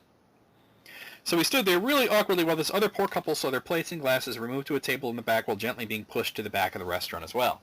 The most ridiculous thing was the head waiter was dramatically apologizing to us giving away our table. He did this 3 times as if he insulted the Roman emperor himself. At the end of the evening, we received a discount. The other couple had been long gone by that time. Oh, that's horrible right there. I'm sorry, but that is horrible. It's horrible for the other people. Yeah. I mean, it's cool. I mean, like, but it's not like the guy's Arnold fucking Schwarzenegger. Yeah, I know, right? It's just some dude. Like hell, I'd be like, you know okay, what? Maybe it is. We don't know who submitted these. It very well could be. They gave away my table. I would eat on the floor if it was Schwarzenegger, just to give him my seat if there was nobody else. I do like Arnie. I gotta tell you, I had a straight. It's not nearly on that level, but I go to this Indian restaurant that I go to sometimes, and I like to sit at the bar because they have Indian television there, and Indian television is fascinating because they just dance around. It's hilarious. And I watch that while I'm eating. So, you know, I say, oh, I'd like to sit at the bar. They seat me at this stool. It's a little wobbly, right?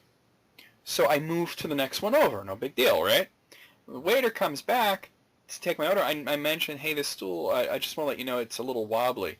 And he goes, then it is not fit to be in this restaurant. And he, like, lifts it up over his head and carries it into the back, where I assume he threw it somewhere. That's awesome. It was pretty funny. All right. I ordered a cheddar stuffed cheeseburger for lunch at a sports bar/restaurant in Indianapolis. I was intrigued because I tried fixing this type of burger before, but the cheese always runs out and the whole burger gets ruined. Burger comes out and my first thing I notice is that it's shaped more like a meatball than a burger patty. The entire burger was at least 4 or 5 inches tall. I take a bite and no cheese. There's just this big, hollow, golf ball-sized spot in the middle where I assume cheese once resided. Oh well, figure I still have a burger I can eat even though it's not the cheesy meat piñata I was hoping for. I take 2 more bites and I notice there are bits of pink meat spread out in weird spots in the meat. Ooh, that's not good. Usually the center or one side will be a little bit pink, but there were about 4 or 5 1-centimeter bits of pink spread throughout the whole thing.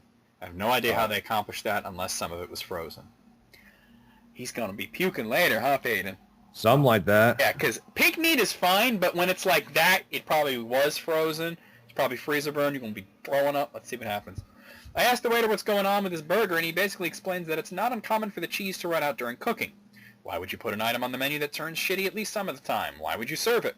I didn't even eat half of it. The waiter noticed my full plate and comped me for the cost of the burger, but still charged me for my drink and fries. Completely lost my appetite for the rest of the day. I forced myself to eat a small bag of Doritos for dinner. Oh, ew. That's 12 hours to the minute after setting that raw hamburger down, I jump out of my hotel bed, run to the bathroom, and puke for about 10 minutes straight. Called it. I puked so long, blood comes up. Then the other end of the intestinal tract decided it wanted to be purged too. Even more blood. Yep, food poisoning. Nothing quite compares to being stuck in another city in a shitty hotel, puking up blood and bile, thinking you were going to die. The conference I had to attend at 8 a.m. was a blast, let me tell you. I'm glad no one knew me because I looked like a hot mess. I even popped a blood vessel in one of my eyes. That's the only meal I've ever had that ruined 24 hours of my life. Jeez. Gross. Alright, I took my husband, then boyfriend, out to dinner one night, my treat. When we sat down, the waitress was overly friendly with him, touching his shoulder, asking him what he wanted to order before me, and giggling at everything he said. In the beginning of the evening, I gave her the benefit of the doubt. I was a server at the time at a different establishment and had seen my coworkers flirt with customers. I figured she probably thought he was paying and assumed that she'd get a big tip if she paid more attention to him. The experience was awful for me, but fantastic for my husband. His food came out exactly as he ordered it. His glass was always full, and anything he needed, she immediately went to retrieve from the kitchen. All the while I sat there with an order that was made wrong, my glass empty, and my request of ranch dressing forgotten. This goes without saying that I asked her every time she came to our table for whatever I needed, only for her to neglect fixing or bringing anything. Not only that, but who flirts with someone who was clearly on a date? I made sure that I kept eye contact with her as I handed her the bill and the exact amount in cash. Her face fell when she realized she had been flirting with the wrong person throughout the meal. Ouch. Very ouch. Yeah. All right. Let's see. Eating dinner with a friend at Outback Steakhouse. We're just talking about that. Oh, yeah. It just happens to be adjacent to a major sheriff department in Southern California. A group of cops comes in and sits at the table next to us. 15 minutes later, we're eating steak and potatoes. The cops are talking extremely loudly about an incident that had recently happened where one of them was chasing a perp on foot. When he caught the guy, he had to tackle him in the process. The guy's face got split pretty badly. The cop is going into extreme detail about the snot and blood mix that's gushing from the guy's face as the cop is trying to catch his breath. Finally, the overexertion of the cop mixed with the disgusting scene causes him to puke all over the suspect's face. He felt it necessary to go into great detail about the vomit, his cronies laughing as loud as they can like complete idiots the whole time. My friend and I just looked at each other and without saying a word simultaneously came to the realization these guys are the biggest assholes in the world and asked for the check. As we were leaving, our waitress stopped us near the door and apologized on the officer's behalf, which leads me to believe these assholes are in there constantly being pricks. I hadn't left her much of a tip, mostly because I was pissed that I just paid for a meal that I wasn't going to finish because I couldn't help but picture a criminal covered in blood, snot, and donut sprinkles. But after that's funny. But after realizing she probably doesn't get tipped well due to this kind of bullshit, we both went back to the table and left her a very nice tip. You can't blame a waitress for something that's out of her hands like that. Yeah, that's not. Yeah, it's not fair to do that. We were in a restaurant we've gone to sporadically over the years. It's usually reasonably good. We're seated and our drink order is taken. I mentioned the waitress that there's no silverware on the table, and she says, "Oh, no problem. I'll be right back." Oh, no, not this again. She shows up 10 minutes later to take her dinner order. We order, and I again mention the lack of silverware. Oh, right, hang on. We don't see her again for 30 minutes. Drinks are empty, no silverware, nothing. Can't even find her in the restaurant. After 30 minutes, she shows up again with our meals, both pasta dishes. She sets them down, and I again mention that we have no silverware and can't eat our dinner. Oh, I'm so sorry. Hang on. She disappears again. There's something horrible about being very hungry and staring at your meal while being unable to eat it. Stomach's rumbling, you're salivating, you're so damn ready to dig in, but you can't. After staring at our dinner for at least 5 minutes, I get up, go to the setup table, and grab full sets of silverware and napkins and return to the table. We eat. Waitress is MIA. 20 minutes later, after we finished our meal, still no waitress. I get up and ask to see the manager. I tell her what happened, and she accuses me of trying to steal the silverware. Blew my mind. What the fuck? How do you get that from that? That's what I'm wondering. Okay. That's special. All right, next one here. Let's see. Ordering sides at a steakhouse. Waitress, baked potato with fries. Fries, please. Okay, I repeat your order. Reads correct order from notepad. Steak arrives with the baked potato. Excuse me, I ordered fries. Look of disgust and astonishment. No, you did not. Yes, I did. Fine. Proceeds to grab the baked potato with her bare hands off of my plate and take it back to the kitchen. Ew. You know what's probably worse is they probably gave that potato to someone else. Probably. My mom and I went out for Mother's Day lunch a few days back, and our waiter was a complete inattentive bitch. She forgot our drinks twice and got pissed when we asked about them, made snide remarks when I ordered my entree without mushrooms, and we finally got our food. Mine was overdone instead of the medium I ordered. She all but told me to shut up and eat when I asked for it to be redone. This was a nice restaurant, mind you, and at the prices we were paying for this visit, I was beyond pissed. We talked to a manager, and he took 50% off our check. This seemed to royally piss the waitress off. So after paying and walking halfway out the door, she yells after us that we forgot to tip her. I yelled back, no, we didn't. She told us to fuck off, and the manager fired her right there and then. Well, good on him. I mean, that had a happy ending at least, because holy shit, what a bitch. All right, last one. When I was in high school, I lived in a tiny rural hamlet. We would go on field trips to the city to watch plays and the ballet, and always would stop at a new restaurant before the productions began. We settled on Earl's. There were 30 kids and one teacher, and we were all well-behaved and respectable country kids. We sat at 5 tables. What is going on out there? Oh, my fucking landlord's doing the lawn. There were 30 kids and one teacher, all were well-behaved and respectable country kids. We sat at 5 tables, one a table of 10, my table, and 4 tables of 5. We had all decided before to hand our tip... We had all decided beforehand to tip our waiter $10 each. When we asked the waiter before we ordered our food if we could have separate bills between us, he told us due to the size of our party, he was not willing to do that. Why the fuck not? We told him that we understood and would sort it out amongst ourselves.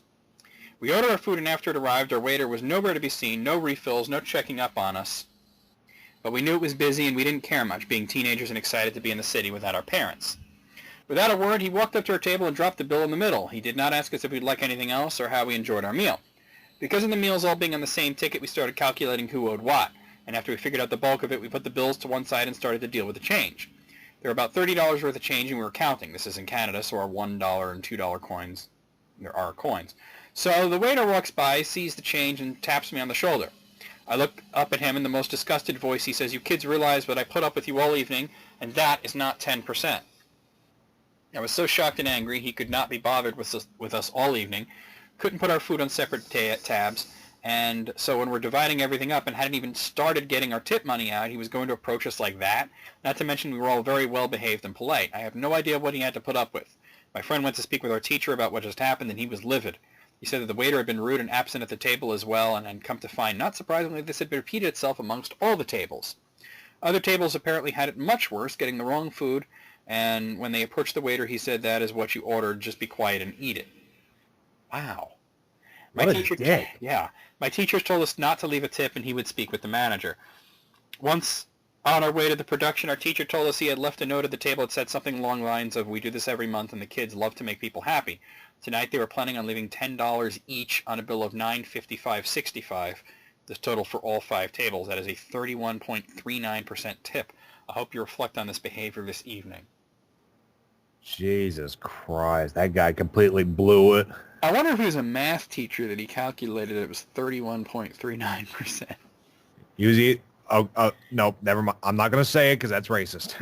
Oh, yeah, don't say that. I know what you're going to say. All right, well, out of 20, what do you think, Peyton? We're going with the 20. I'm going to go with 19 on this one because there was a few that didn't seem like too terrible, by comparison. Okay. Right. All right. I have another food one here. But this one, I've read this one, and this is amazing, I have to say. 21 food workers share their most satisfying "the customer is not always right" story. Oh. Yeah. So this is going to be some schadenfreude here. Oh, yeah. I used to work at a buffet as a manager/cashier, and I remember this one customer that wanted a free meal because our food made her throw up. She claimed that she threw up in the bathroom, so I went to check on it. The entire floor of the bathroom is littered with uneaten food straight from the buffet bar. I returned and politely called bullshit on her story. Her response, and I shit you not, was, then are you calling me a liar? Do you really think I'd waste food like that? I smugly proceed to check the cameras. We had one facing the hallway leading toward the bathroom, and showing her the footage of her heaping a plate with food, entering the bathroom with said plate, and leaving with a magically empty plate. The look of horror and embarrassment on her face was priceless. She paid in the end, too. A whore. All right. At Subway, juices from the ham can get on the paper you make the sandwich on. If you put that in the toaster, it comes out reddish and looks a bit like blood. This is why a Subway employee isn't supposed to give that sheet with the food, but holy hell is it hard not to ruin a customer's sandwich when removing that sheet. It can be surprisingly difficult unless they have a small sandwich. Anyways, I didn't remove it. The husband brought the food back home. Wife comes back in, shouting that we gave her AIDS because there's blood all over the sheet her food was in. She knows it is blood because she's a nurse. They're always a nurse, right? You gave me AIDS. You think if she's a nurse, she'd know better than to say that, right? Yeah. This woman was missing all of... Oh, this gets better. Listen to this. This woman was missing all of her front teeth. Total crack addict look. I doubt she was a nurse. Also, I don't have AIDS, thank you. I look healthier than you, woman. I was a manager, and I could have comped her meal, and would have if she were nice, but we have the right to refuse that and tell a customer to leave if they attack the staff or other guests. Verbal attacks like this included. She was reaching over the counter and was spitting onto the register in her anger. I told her to leave. There was a regular there who was interrupted by this woman, who offered me her number to give to my district manager if I got in trouble. I offered my regular free food for having to put up with that, but the regular just thought it was kind of funny how ignorant and disgusting she was. She must have been high on angel dust. Y'all gave me AIDS from that ham. I'm a nurse. I know these things. All right.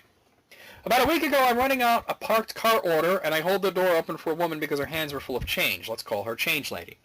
I come back into the store, and my cashier explains to me that she came into the store shoving a handful of change in her face, asking, "What can I get with this?" The cashier was a little surprised having change shoved at her, but she counted it, and the woman was able to get 2 fish sandwiches and a McDouble. Okay, no problem. Meanwhile, another car is parked out front waiting for fresh fries. The fries come up, and I bag them, having another person, Paul, run the order outside. Paul doesn't even get to the door before Change Later snatches the bag from him and leaves. He must have thought the parked car came inside because he starts to walk back behind the counter but I stop him saying, "Get that bag from her, it's not her order." He rushes outside to get 2 fries the change lady had snatched and brings them back inside. Change lady comes storming in after him. "Your friend here snatched that bag away from me, wasting my time to have to come back here. I'm with my friend, and I can't be wasting time like this." Paul chimes in, "I didn't. I told her it was her order and I would need that bag back." "Ma'am, you have 2 fish sandwiches and a McDouble, correct? There are 2 medium fries in here. This isn't your order." "Then I want a small fry." "Ma'am, you snatched the bag from my coworker's hands before you left with the wrong order. I am not giving you a small fry." Change lady sighs in frustration while looking me up and down with her arms crossed like it's some kind of stare-off to the death. I'm just standing there with my best smile even though I want to give her money back and tell her to leave. "Then just give me my food." "No problem." I bag the food and hand it to her. "You're a piece of shit." "Have a nice day." I remake the 2 medium fries in the parked car and toss in a couple of pies for the wait. Okay, hold on 1 second here. Sorry about this, but... Yeah, go ahead. My landlord's derping around on his lawnmower, which is fine, but I'm sitting here by the window with no clothes on, so I'm just going to close the blinds. I mean, okay, before anybody on YouTube is like, what the fuck, I do have drawers on. I'm about to say, you gotta at least have that on. I mean, I just got done, stretching my back, so I'm still in my underwear and t-shirt that I went to bed in. Yeah, now I got drawers on, that's all I got, but he can't see that, so he sees me here walking with my tits, thinking I'm naked. No, you know what I'm saying? I can't have that. Yeah, but you're not heavy set like I am. I am heavy set. Just because I lost 50 pounds don't mean I ain't still fat. Speaking of which, I'm under 270 right now. I'm 260. Yeah, I mean, I'm still 235, so I'm still like Homer Simpson fat, you know? Okay, let's see. I work in a takeout food business. A lady orders delivery with about 3 meals, one of which had mushrooms in. She called about, I would say, 15 minutes after receiving her order to complain that I tried to kill her by putting mushrooms in her meal. She did not state that she or anyone else had a mushroom allergy. She went to yell and demand free stuff. The yelling lasted about 10 minutes of her just yelling and threatening to report us. All I could do was ask her why did she not state that she had an allergy. In the end, she got nothing, and funny enough, ordered again 3 weeks later. Huh. Yeah, if you have a food allergy, it's your responsibility to let them know. Because why would they assume that, literally, there is no food that someone's not allergic to. There's probably some fools out there that are allergic to rice. I mean, maybe not, but I'm assuming, right? Look at me and mushrooms. You know this ain't me, though, because now I know. Yeah, you're right. You are definitely allergic to them, aren't you? If you wanna make me blue in the face and suffocate, there you go. Yeah, that's right. Yeah. But you would tell them that, right? Like, yeah, hey, I'd tell them that. I'd be like, it doesn't have mushrooms in it, does it? Yeah, there you go. I mean, I just hate mushrooms personally. They won't kill me, but I think they're gross. And that's weird though, because I actually like the taste of mushrooms. They're awesome, but it's like I don't want to die eating these though. A lot of people are allergic to things that they like, which is funny. Like my mom can't have oranges. And I was there yesterday for Easter dinner, and I was drinking this juice concoction that my dad had. It was like pineapple, orange, apple, strawberry, something like that, or banana. It was very good juice, and I'm drinking. I'm like, yeah, this is actually very, very good. And I was like, I wish I could drink that, but it's got oranges in it. Ah, that sucks. All right. Sorry about all the noise. Like I said, he's derping around on the lawnmower. I don't even know why. The grass ain't even ready to be cut yet. A lady came into our restaurant an hour before closing time and announced she's having her bridal shower at our restaurant of 60 people in about 15 minutes. We told her we'd do our best to accommodate them, but we already had a wedding party in our private room, which only seats 50 anyway, but we'd be happy to accommodate her group in the regular area. We did warn her that we weren't set up to just immediately feed this number of people so late at night all at once. I heard her say, well, this is ridiculous. I sent out invitations to my guests 2 months ago. My manager replied, well, we didn't get one of those. You've made no reservation, and we'll do what we can to feed your group, but the meals are not going to come out at the same time. Lady starts having a hissy fit about us ruining her dinner. Laughed my ass off. Feel free to leave, bitch.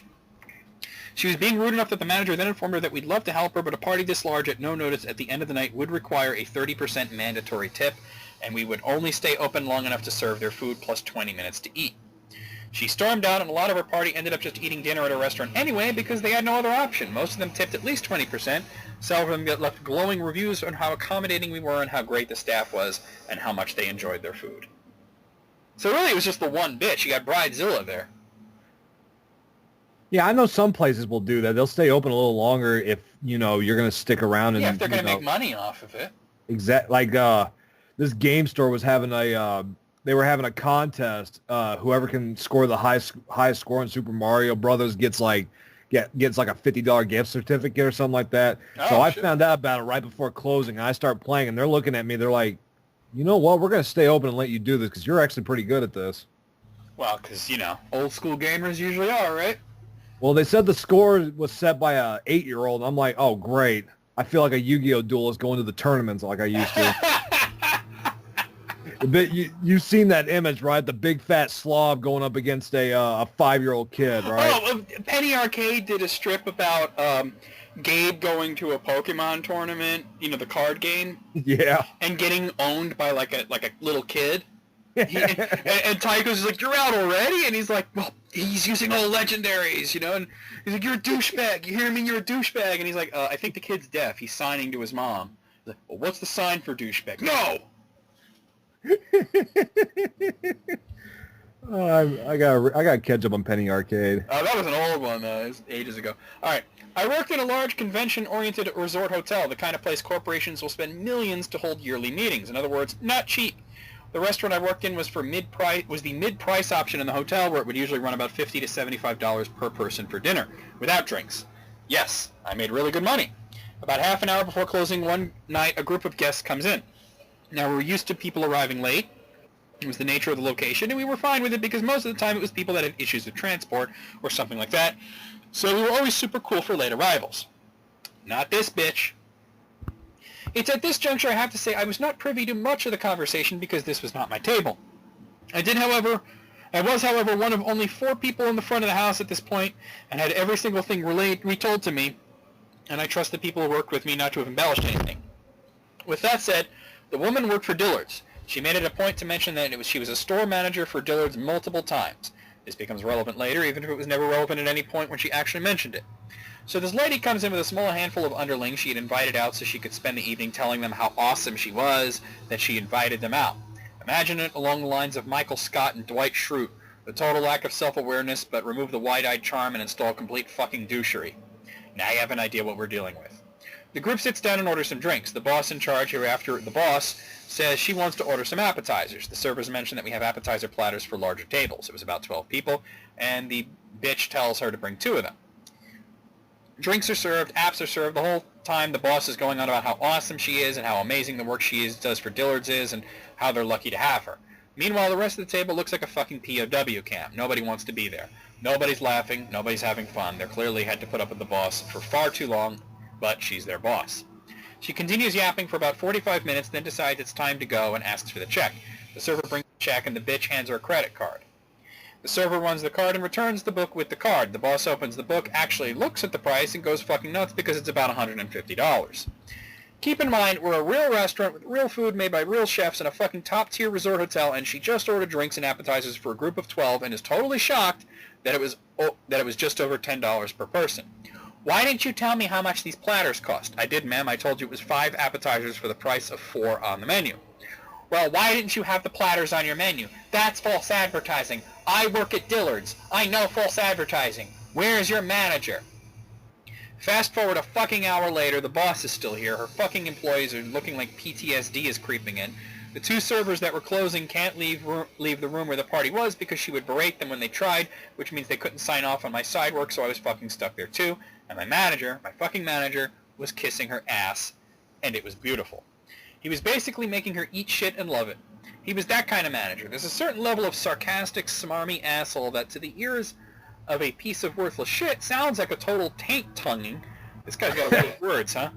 But to anyone that actually has a brain cell still functioning comes along as the snide and crass insult to the dick that it really is. To cut out an hour of bullshit and get to the good part, she'd finally knocked half of the price off of their shit just to get her out of there. She was haranguing on the fact that, "This is too much money for what we had. Dillard's won't pay for it. I'll get in trouble." "Okay, fine. We'll eat it just to get you the fuck out of here. Oh, by the way, here's where you can leave a comment for our hotel management. Please do so if you're displeased." She did. Shit on the servers, the food, the manager, fucking everything. After we knocked the price down so her bitch ass wouldn't get in trouble. Our manager was called to the hotel VP's office and told to give his side of the story. He did in detail. Turns out the hotel VP trusted our manager as much as we did in the restaurant. Damn you for leaving us. It also turns out that he belonged to the same country club as the Dillard's regional manager, and our manager had enough forethought to keep a copy of the receipt with her name on it. Smart thinking. Revenge, revenge, revenge! Okay. I used to work at Papa Murphy's one day, and I was working have you heard, what is Papa Murphy's? Have you heard of that one? Yeah, there's one here in Waxahachie, actually. They're pretty good, actually. What is it?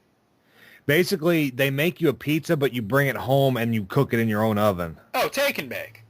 Yeah, take and bake. Okay. But it's pretty good, and they do that because it saves money. I mean, they can make it right there, but they charge you more. Yeah, I get you. Okay, that's cool. I used to work at Papa Murphy's, and one day I was working a morning shift during the summer. We were short-staffed, so I usually worked alone. The phone starts ringing, so I answered it. Here's how the conversation on the phone went. Hi, thanks for calling Papa Murphy's on street name. How may I help you? Hi, I ordered a vegetarian pizza from you guys last night, and you put some chicken on it. Oh, sorry for the inconvenience. If you have the receipt, come in and show me proof of purchase. I'll gladly remake a pizza for you. Well, I threw the receipt away, and we already ate most of the pizza. Well, I can't give you another pizza without proof of purchase. I can give you some free coupons if you'd like. Free coupons? That's all you could do. I have the box right here in front of me, and I can bring it in and show you that we bought a pizza from you. A box? Papa Murphy's doesn't typically use boxes because we're a take-and-bake chain. Lady hung up on the phone after that and didn't come in. People are so dumb. Wait, so she just like had a pizza box and decided to just call some random pizza place and try and scam them? I guess. That's crazy. I worked at Cold Stone Creamery one summer and loved the job through and through. Best job ever. I lived in a desert town and people were so stoked to be getting something to cool off that they didn't even bitch about long lines or anything. One day a girl came in and ordered an item that had hot fudge. I would always mix in the other ingredients and put the fudge over the top of it so it wouldn't melt the ice cream. She requested specifically that I mix in the fudge. I hand her order and she looks at it and says, shocked, it's all melted. I say, I'm sorry, I can remake it and just pour the fudge over the top. She says, please remake it but still mix in the fudge. Wow, I ever told you the definition of insanity? Yeah. I point out that we're probably going to be having the same conversation in about 2 minutes about how hot things melt ice cream, but she insists. I redo her order the way she requested. She looks at it again and predictably enough complains that it's melted. I say, I'm sorry, but I'm unable to keep hot things from making ice cream melt. The bitch tells me no offense, but she would rather have a coworker remake it. I get my manager and explain what's happening. He offers to remake it. You can guess what happened. After the third bowl of melted ice cream doesn't need her approval, she says maybe she wants a different item.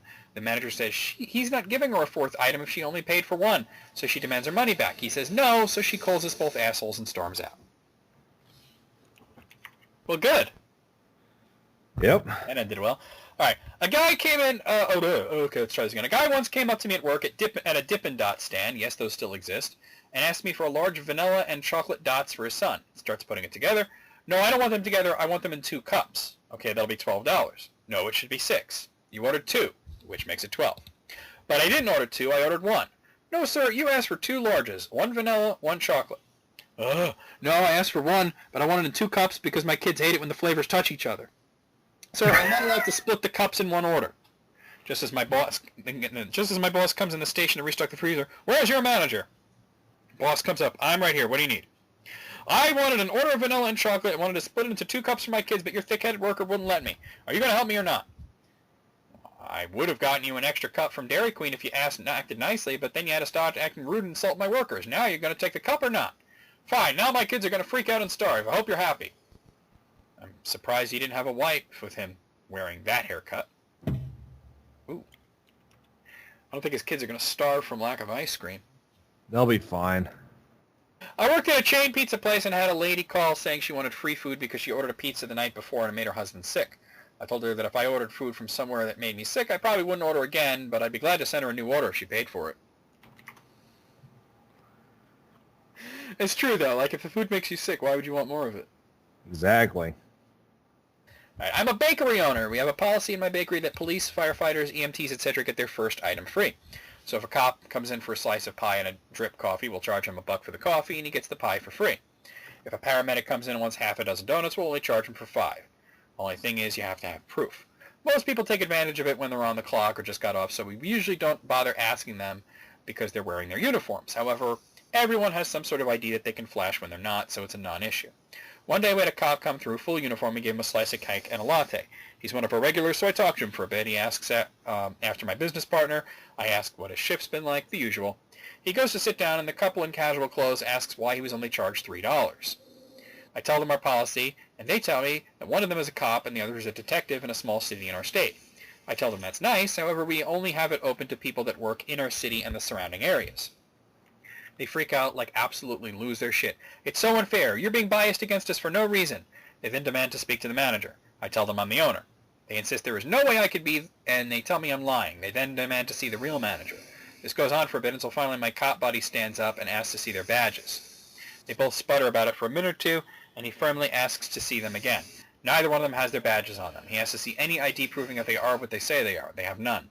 He looks at me and says, they're lying about who they say they are, and I'm sure as shit suggest you don't serve them. They scurried out with their tails between their legs.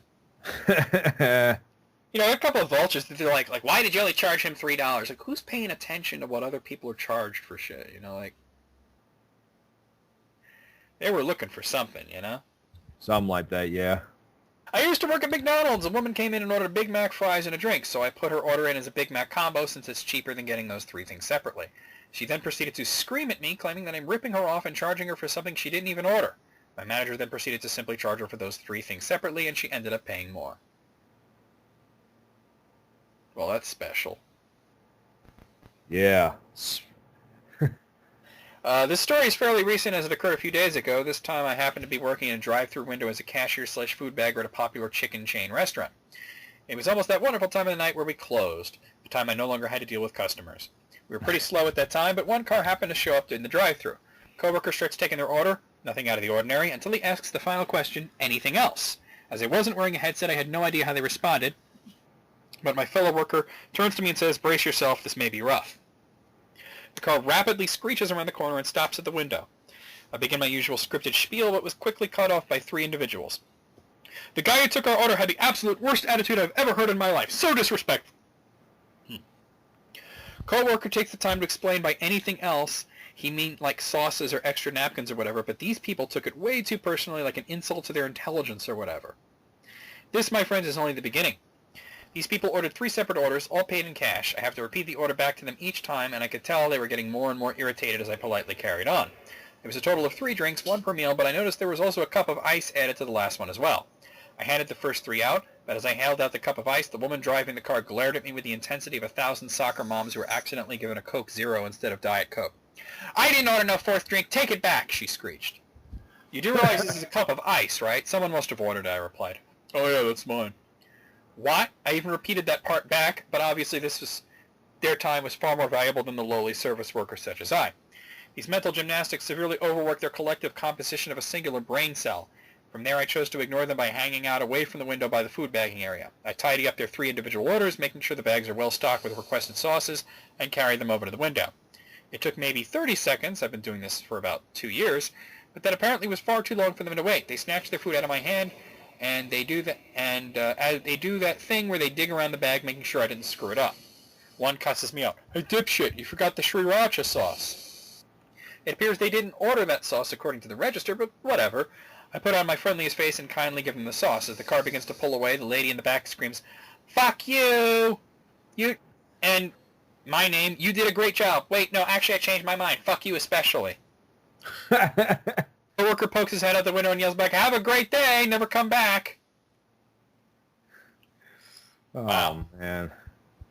Alright, I used to work at the produce department of a popular grocery store with a policy that had fresh food guarantee. It was either fresh or you got a refund. One customer got a refund and a replacement for 4 or 5 pears. Only thing is he didn't bring the actual pears back, nor did he have a receipt. Instead he had a photo of a half-rotten pear on his phone. He succeeded in the scam with the same photo twice. It would have been 3 times if the store manager hadn't stepped in to talk him down. Once at the same store, a customer rang up saying that she had found a shard of glass in her pre-packed salad. Pretty concerning. I didn't take the call myself, but when my supervisor hung up, she looked baffled. She explained that the customer found the glass, put it to the side, and then ate the rest of the salad anyway because they were hungry. However, the customer still wanted a refund because it could have been dangerous. She shows up to the store with the empty salad container, the piece of glass, and the receipt. She gets a refund and walks out. This could have resulted in a product recall or health investigation or something if higher management caught wind of it, but nothing ever came of it because she was happy to have her $4.50. Oh, boy. I've been very hungry. I ain't eating no shit with glass in it. Customer orders a bowl of soup to go. We were very busy and currently out of the type of soup she ordered. I tell her it will be a significant wait, as it takes at least 10 minutes to heat up the soup. She agrees.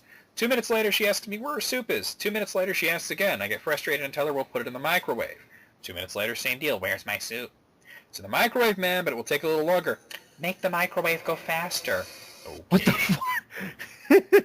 It's good. I like that one. Well, whatever. I pull it a little early, and it's still cold, but at this point, I don't care. So I portion out her soup. Our to-go soup containers were taller and narrower than the in-house bowls, which were flat and wide. The volume of soup remained consistent between the two containers. I know this because the portion size was 2 ladles regardless of container. I bring this customer her soup, and she immediately protests that I didn't give her enough soup. She doesn't want to pay the same price for less soup because she's taking it to go. I attempt to explain the concept of conservation, which is typically grasped around age 7, to this grown-ass woman. She stares at me the entire time with a suspicious look on her face, like she thinks I'm trying to pull a fast one on her. But the bowls in the store are bigger. She eventually takes her soup. She throws it. She shows up a half hour later. It's cold. I don't work there anymore. I can see why. So I work in a restaurant that has both a dining room and a large bar. You can order food in both, but the dining room and kitchen both close about an hour to 2 hours before the bar does. We're supposed to warn guests coming in right before the dining room and kitchen close that they have a limited time to order. Last night a couple comes in 10 minutes before the dining room and kitchen close. I've waited on this couple a few times before. Wife is always kind of bitchy and I think a little unhinged, but the husband is extremely patient with her shortness. She's rude to both him and the servers, and usually pays and tips okay. I can deal with the rudeness, especially when he's being apologetic and compensates appropriately for it. So I figure, not a big deal. If they opt to stay, I'll take them and let the other closer leave. I greet them at the host stand and let them know about the kitchen and dining room closing, but also tell them that the bar is open for drinks until 2. This is when the crazy lady starts to flip out at me. You mean to tell me that all these people are going to be out of here in 10 minutes? Gestures to the 2 tables seated behind me, one who has been cashed out for an hour and the other one waiting for me to go run their card. I was on my way to the computer when she walked in. Not necessarily, ma'am. Would you like to sit in the dining room? Yeah, that's kind of why we're here. Okay, no problem. Follow me. Okay. We're not off to a very good start, are we? You're going to need to change your attitude. Back there, you sounded just a little rude. Is that okay with you? I honestly don't remember what I said to her at this point, but I was able to get both of their orders pretty much ASAP. Husband was apologetic, and as he could be without outright saying, sorry, my wife is so unbearable. And she played Farmville, what year is it, on her phone without speaking until another couple comes in 15 minutes after the kitchen and dining room are closed. I let them know that we are closed for food, but the bar is still open. Crazy lady hears me as I'm facing the new customers at the door. I can hear her literally shrieking to her husband behind me. She just said it again. Did you hear her? That's so rude. She said it again. She said the kitchen was closed. We need to leave. She is so rude. Not sure what her husband is saying, but I can hear him talking to her. No, let's go. I'm done. I start to turn around, and the husband is already behind me, asking for the check and a couple of boxes. He tells me he's sorry, they'll get out of our hair, etc. I tell him not to worry about it and grab the boxes and check. She boxes everything as hastily as she can, gets up and leaves in a huff. Husband leaves the check presenter at the table. One way I can tell they're definitely in a hurry to get out. Besides her freak out is if they don't even ask me to run their rewards card, something they usually make a huge to-do about every time they come in with cash and an over 20% tip in it. Grateful for his patience, but I ended up having to stay super late cleaning up after them anyways. When the kitchen is closed, it's closed. It's not the server's fault. Yeah, how is it rude to say the kitchen is closed? That's just bizarre logic. I know, right? This is a very short one. I was working at a frozen yogurt shop, and a customer requested that I surprise her with my choice of flavor and add-ons as well as the size. I created a medium chocolate top with granola and rainbow sprinkles. She looked it over and said it was too small, too crunchy, unattractive, and by the way, she's allergic to chocolate. Oh, boy. Wow. It's amazing. It's like, I'm allergic to chocolate, so I'm going to go to an ice cream place and tell them to surprise me. Probably half the flavors have chocolate in them. Yeah, probably. All right, I work at Golden Arches, and today I had 2 teenagers come in. One of them orders an ice cream cone, and in the kids' own words, a really good one. I was feeling good today. I was like, okay, fam, I got you. I grab a cone and make literally the perfect ice cream cone, like one that would get me promoted to management. Perfect swirls, correct proportions, the whole package. Then I noticed that one of the guys pulled out his phone and looked like he was filming something. I handed the cone to the kid that ordered it, and the fucker slammed his hand on top of it and snatched it from me, splattering ice cream all over my hand and all over the front counter. They stayed there for a few moments to capture reactions of myself and the lunch crowd, and then ran off before I could do anything about it.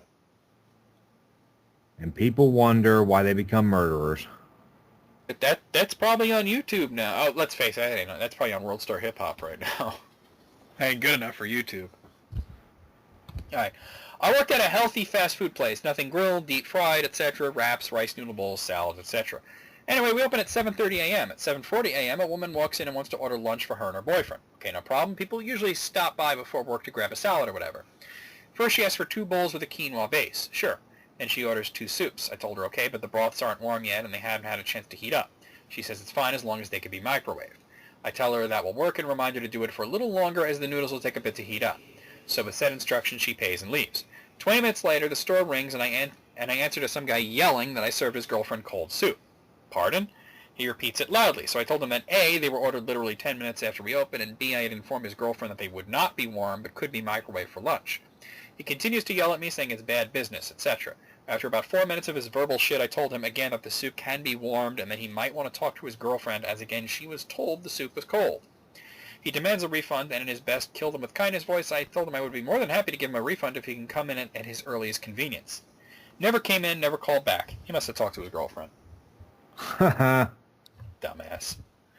And I worked at a popular cafe, so we got stupid shit all the time. Here are my 2 favorites. I once had a man flag me down and start shouting about this weird worm in his pie. I took a quick look at the pie and noticed it was actually a piece of onion. Onion pie? Okay. After a couple of minutes calming the man down, I asked him what sort of pie he ordered. He ordered beef and onion.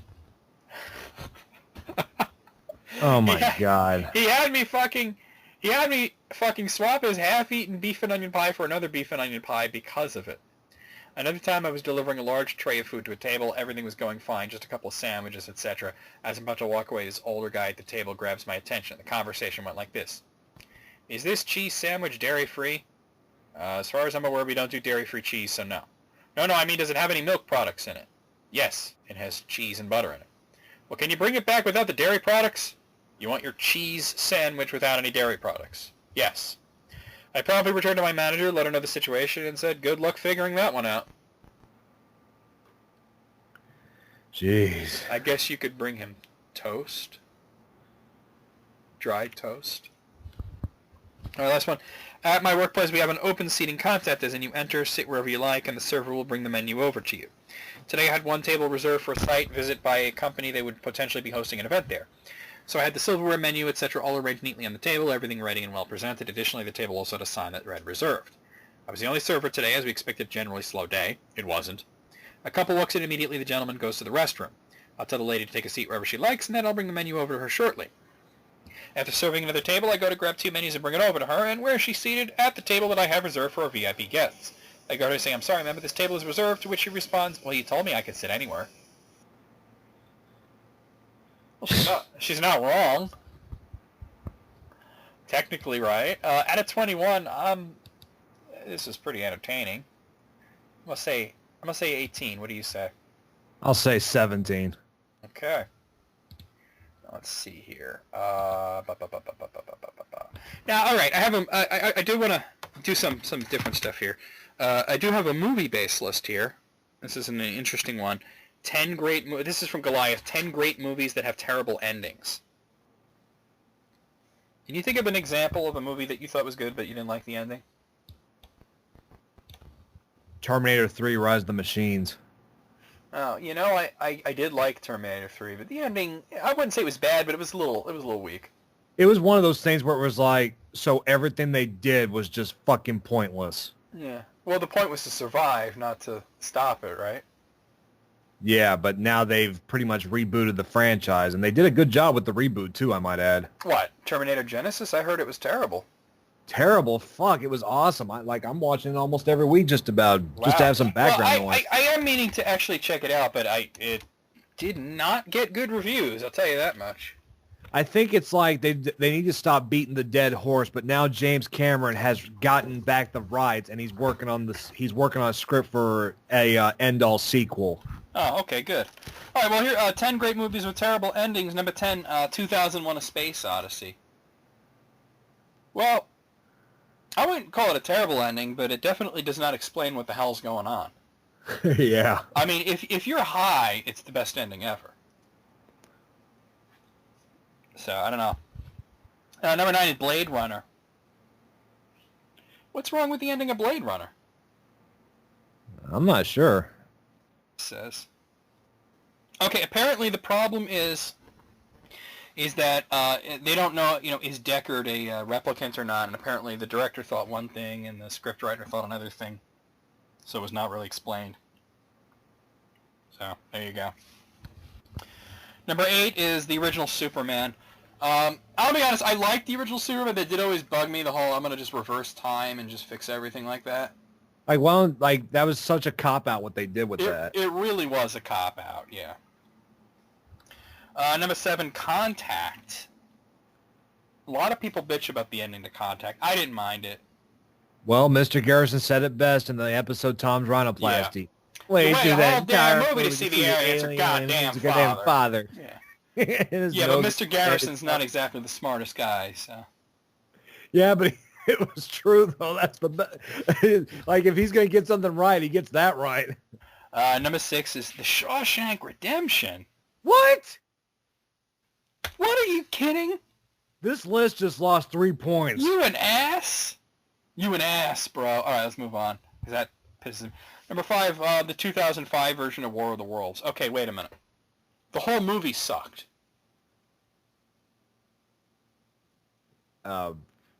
Next, please, quickly. Yeah, War of the Worlds was terrible. How could you say that only the bending was bad? The whole movie was bad. All right, number 4 is Signs. Well, okay, it wasn't a bad movie, but I do agree, like, okay, the aliens, like, they're afraid of water or whatever. So let's land on a planet that's mostly water. So smart. Super smart. Yeah. Let's terrorize these people that are also made of mostly water. Number 3 is AI. I wouldn't call it bad. I would call it a little schmaltzy, but I wouldn't say it was bad. I got no opinion. You didn't see it? Nope. All right. Number 2 is the remake version of Planet of the Apes. Once again, no, the whole movie sucked. What are you talking about? It's like Tim Burton doesn't make bad movies, but that one was bad. He makes bad movies now, man. He hasn't made a good one in a long time. I don't know. Frankenweenie was pretty good. Yeah, but he was working on that for like forever. 20-something years. Yeah. All right, and number 1 is Magnolia. Well, I have no opinion on that one because I've never seen Magnolia. I'm disappointed by this list. Out of 10, I'm going to give it like a 3. Mr. Blue. Mr. Blutowski. 0.0. Well, we don't do zeros, and some guess you give it a 1. Now, who made this list again? Goliath.com. Now, I want Goliath.com to tell every other list. You're out through. You're out. You're through. I don't want you on the list, critics, ever again until 9 o'clock next time. Okay, well, it's interesting that you say that because I have a few more lists from Goliath. Okay, 9 seconds. 9 seconds. Okay, I'll say 9 seconds. Okay. Well, this next one is the ranking of all of M. Night Shyamalan's movies from worst to best. Oh, this will be funny. What do you think is the worst, and what do you think is the best? To be perfectly honest, I don't think I've really seen that many of his films, but I know for certain that last Airbender movie he did was a butcher. Oh, yeah. I say The Happening was also really terrible. And the best, It's got to be the Sixth Sense, right? Yeah, I was going to say, that's like the only thing that he did that was good, I think. Well, Unbreakable was also really good. He did Unbreakable? Yeah, that was a fantastic movie. Holy shit. Yeah. I didn't know that. All right, well, let's see. Number 11 at the worst is The Happening. Yeah. Fucking trees, man. Number 10, Lady in the Water. I didn't see Lady in the Water. I saw the trailer for it. That's about it. Number 9 is After Earth. I forgot that he did that shit. After Earth was terrible. Number 8 is The Last Airbender. You just mentioned that. Yeah. Number 7, Wide Awake. Apparently that was his first movie. Gotta start somewhere, I guess. Number 6 is Devil. Oh, yeah, Devil. Yeah. That's, they're all in the elevator. The elevator, yeah. So that one was apparently pretty good. Number 5 is The Village. Now, I tell you, I hated The Village. So I figured out the fucking twist like 5 minutes into the movie, and The Village. I'm trying to remember that one. there's that one where they're like they're living in the middle of the woods, and it's sort of like an 18th century like Amish type of thing. I know Scary Movie did a parody of it, but I'm trying to think because there was like one I saw that was supposedly these like evil creatures roaming the forest or something like that. Right. But the whole thing was that it wasn't really the 1800s; it was modern times, and they were in like a wildlife preserve. Yeah. Number 4 is The Visit. That's his newest one, I think. I heard that was decent. Number 3 is Signs. Number 2 is Unbreakable, and number 1 is, of course, The Sixth Sense. So that makes sense. It's not the exact order I'd place them in, but it gets it right, pretty much, out of, how many were these? He got the shittiest of the shit and the best of the best, yeah, right where it needs to be. Yeah, and then it's like... Out of 11, I'll give it a 10 out of 11. I'll say 10 out of 11. Yeah. It's like it's like an Alfred Hitchcock thing, where it's like, no matter what, on everyone's list, the top 4 are always going to be the same. They may be rearranged, but they're going to be the same. Yeah. Okay, yeah, it makes sense. From Goliath, we have 10 movies that deserve sequels but never got them. A movie that needs a sequel?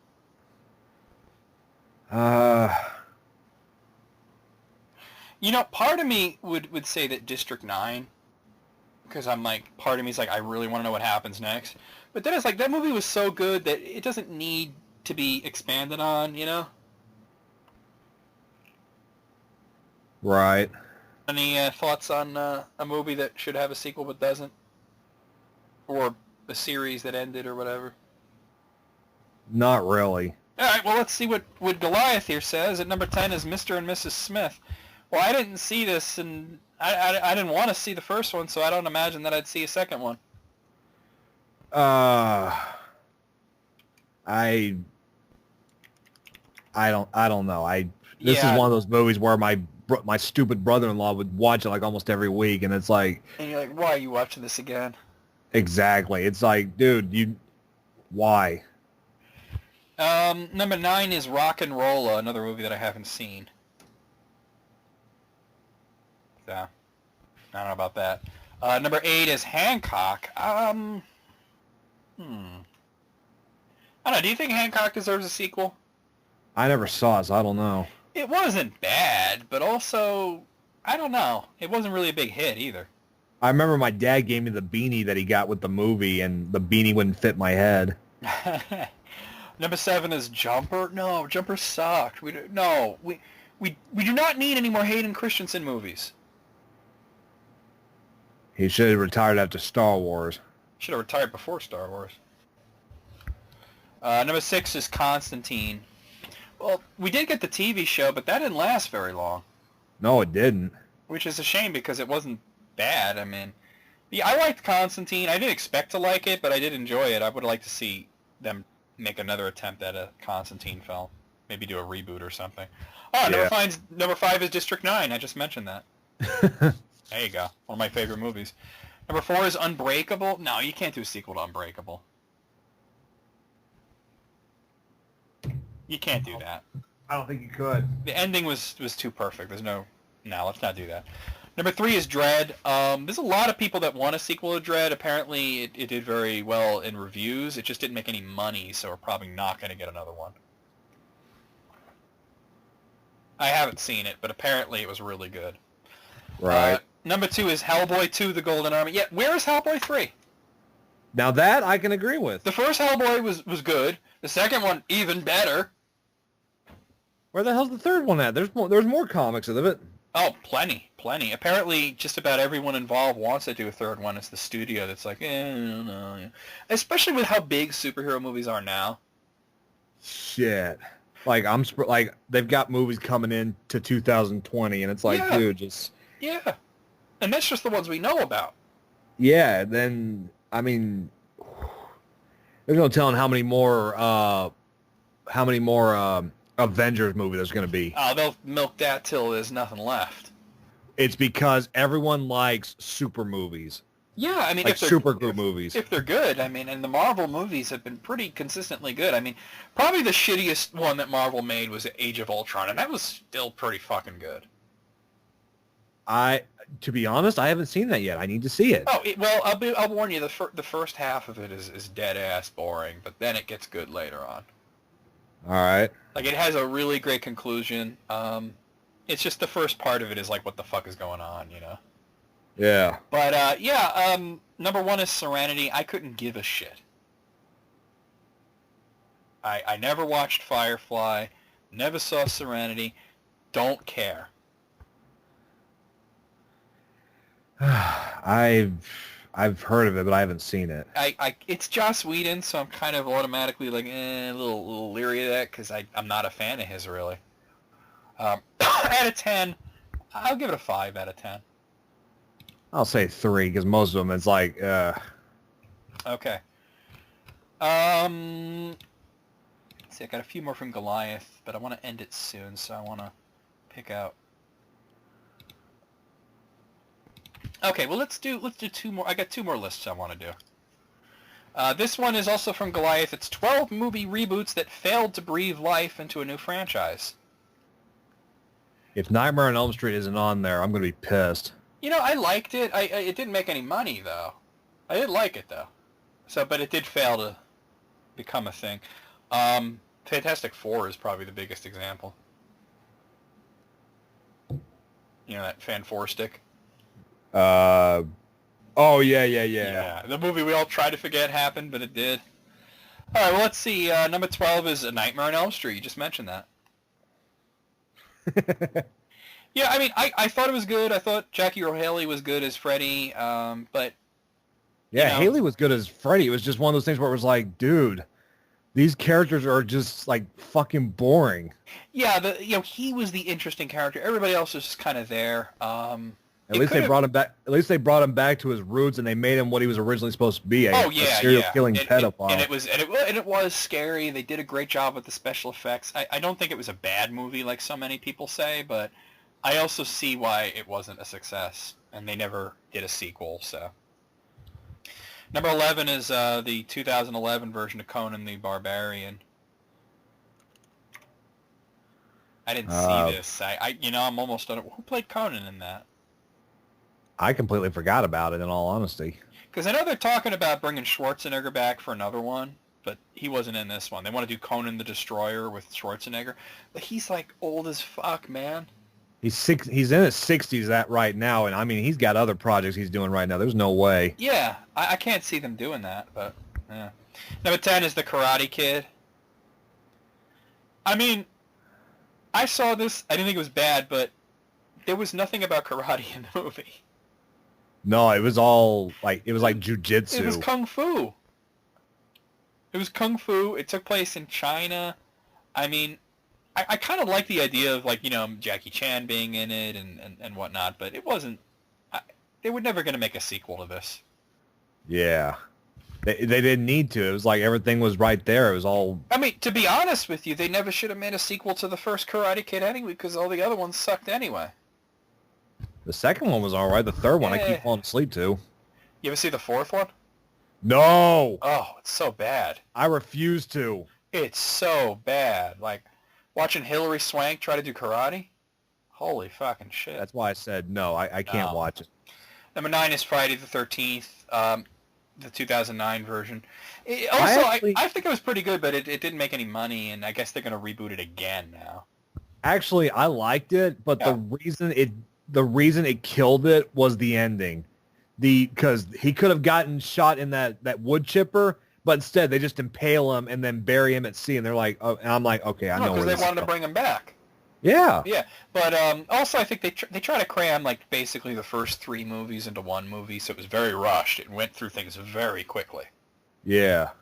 But let's be honest here. The Friday the 13th movies aren't good; they're just fun. Yeah.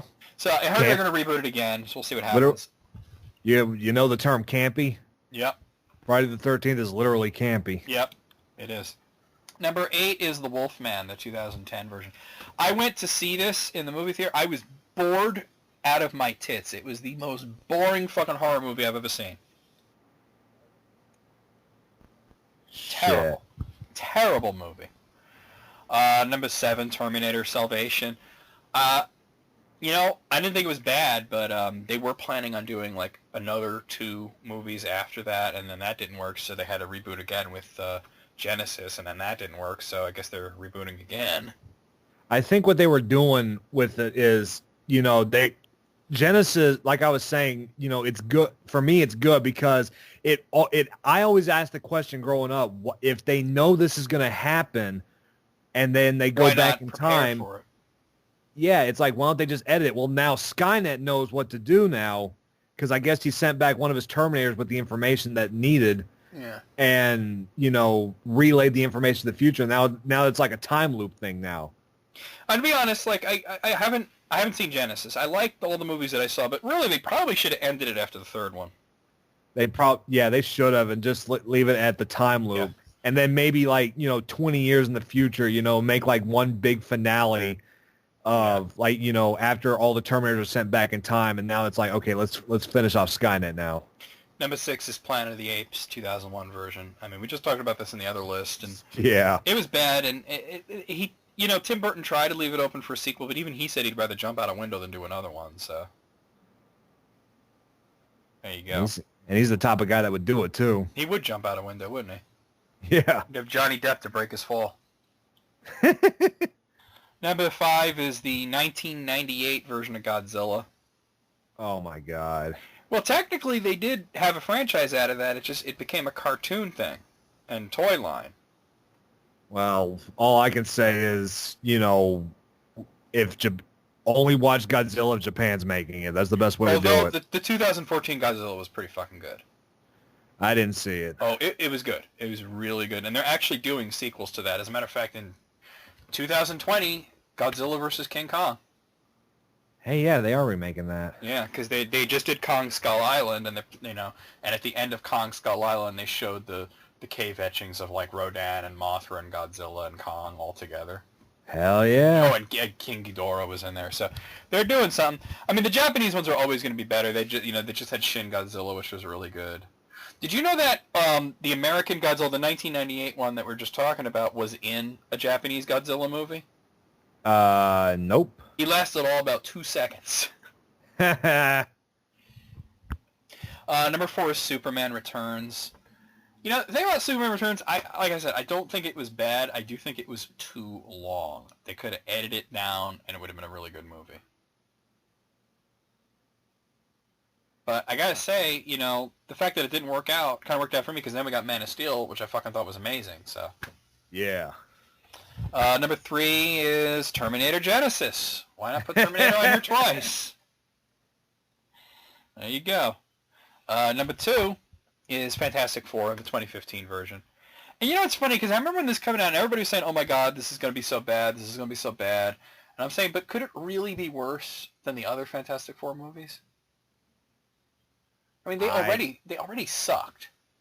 So how could it be worse? And they figured it out. They figured out a way. I'm scared to hear number 1. Number 1 is Indiana Jones and the Kingdom of the Crystal Skull. I'm just going to facepalm at that one. That's all I'm going to say. I don't think it belongs on this list, because first of all, it's not a reboot. It's a sequel. And secondly, they are doing a 5th one. Adding on to it, it wasn't even that bad of a film. I mean, yeah, there were a couple of goofy moments in it, like the refrigerator thing, but Steven Spielberg wanted to do that with Back to the Future. The refrigerator scene was probably my favorite part of the movie, because I thought it was hilarious. Yeah, like, what are the chances? It's first of all, like, I had an argument with a friend of mine. It just keeps going on to this day, because I said there's no way he would have really survived that, you know? And he would say, well, you know, the lead in the fridge would have blocked out the radiation. And I'm like, but you're forgetting that you're an idiot, because he seems to think that a nuclear blast is literally just radiation. I'm like, it's also an explosion. There's with heat. Shrapnel. There's shrapnel. And I said, how come everything in that town got completely vaporized, but the fridge goes flying and is thrown clear? I said, to me, it would have been even better if they went like full stupid and had like 6 or 7 fridges all flying through the air. That would have been hilarious. I would have loved that. The movie, for me, took a huge dive as soon as Shia LaBeouf showed his face. Oh, God. And it was boring after that. I couldn't get into it. I was just like, Yeah, now, whatever. yeah, now that Maniac's doing this campaign and 4chan keeps trolling him to the point where he just quit while you're ahead, dude. 4chan got overrun by the fucking alt-right at this point. It's kind of fucking scary. I find it hilarious, but that's just me, though. I don't know, man. It's hard to find Nazis funny these days. I see things going in a very dark direction. But I gotta this list was better than that other one. I'm gonna say out of 12, I'm gonna give it a 10. I'll say 8. All right, and let's see. I want to do one more. So let's see. Okay, this is from alot.com. It's 10 beloved movie stars who are jerks in real life. Something tells me Mel Gibson just made the list. Well, I've never met Mel Gibson. No, you know who? There's a few that I think that I've always heard bad things about. I've always heard bad things about Bruce Willis, Katherine Heigl, and no, I guess that's not a movie star. So never mind that. But those two should be out here. These guys probably won't make it on there, but I'm sure you may have heard of them. They're a video game rap group called Dwayne and Brando. Yeah, well, I know. Yeah, but they're not movie stars. Yeah, but Dwayne when and we're talking Brando about are jackasses, really? Brando is the biggest jackass I've ever met. I used to like their fucking shit too. The one they did for Final Fantasy was fucking amazing. It's already been 5 minutes since we started the song. Yeah, and the Double Dragon one, I'll fucking walk around singing that sometimes. I'm telling Mom you wouldn't. Yeah, but he okay, I had him as a buddy list on Facebook, and every single day he would post something just to trigger people. And it's not like, there's only 2 genders or something like that. He would like say like the stupidest things like Marvel's Avengers is not a sci-fi film. When it is, technically speaking, it's a sci-fi comic book hero movie. Who gives a shit if he says that? That's not like... Exactly, but I'm saying like he starts like he's being edgy, but he's not even good at it. Exactly. Because it's like, who cares what the fuck he thinks, right? Exactly. All right. Well, number 1 is Patrick Dempsey. It says, Patrick Dempsey was quite the diva on the set of Grey's Anatomy. He was rude to the cast and crew and got himself written off of the show. After working with Dempsey, Shonda Rhimes, who's the show's creator, head writer, executive producer, and showrunner, announced that she had adopted a no assholes policy. That's a good policy that you probably should have had in place from the get-go. Hell, everyone should have that. All right. Number 2 is Katherine Heigl. Mention her. She's just like unpleasant. She talks shit on her own projects. I mean, she's always throwing people under the bus. Nobody really likes Katherine Heigl. Number 3 is Christian Bale. If it brings up the thing that happened with Terminator Salvation. Yeah, that's the main thing that they brought up. So figured, but I mean... I heard that. I can understand why he was upset, and he had every right to yell at the guy, but it went on for far too long. Like, just tell the guy, hey, quit walking through the shot, asshole, and then leave it at that. He screamed at him for, what was it, like 20 minutes? Who's got the energy to scream at somebody for 20 minutes? Put that into something else. Go jerk off in a corner. I don't know, but Christian Bale's got enough energy to do what he does, then yeah. Well, I've heard he's a very intense person, and he could be kind of crazy like that. Number 4 is Russell Crowe. I mean, making movies, making songs, and fighting around the world. Yeah. So there you go. Number 5 is Zach Braff. I have no idea who this guy is. I don't either. Let's see. It says he will only drink coffee from a certain place, and it must be left outside the door of his dressing room without any interaction. Refuses to work with anyone who is too good looking so that he looks attractive by comparison. So he sounds like an insecure douche. I still have no idea who he is, though. I don't know either. I'm going to look him up. We're going to find out who Zach Braff is. Zach Braff. Let's try spelling it right. What is he known for? Well, here's his IMDb. Oh, he's in Garden State and Scrubs and a whole bunch of other bullshit that you didn't see. So basically a bunch of crap that nobody watches unless they have no life. Chicken Little, Oz the Great and Powerful. Oh well, so much for that. Number 6 is Lucille Ball. Wow, that's gone back a ways. I actually heard that she was a pain in the ass to work with.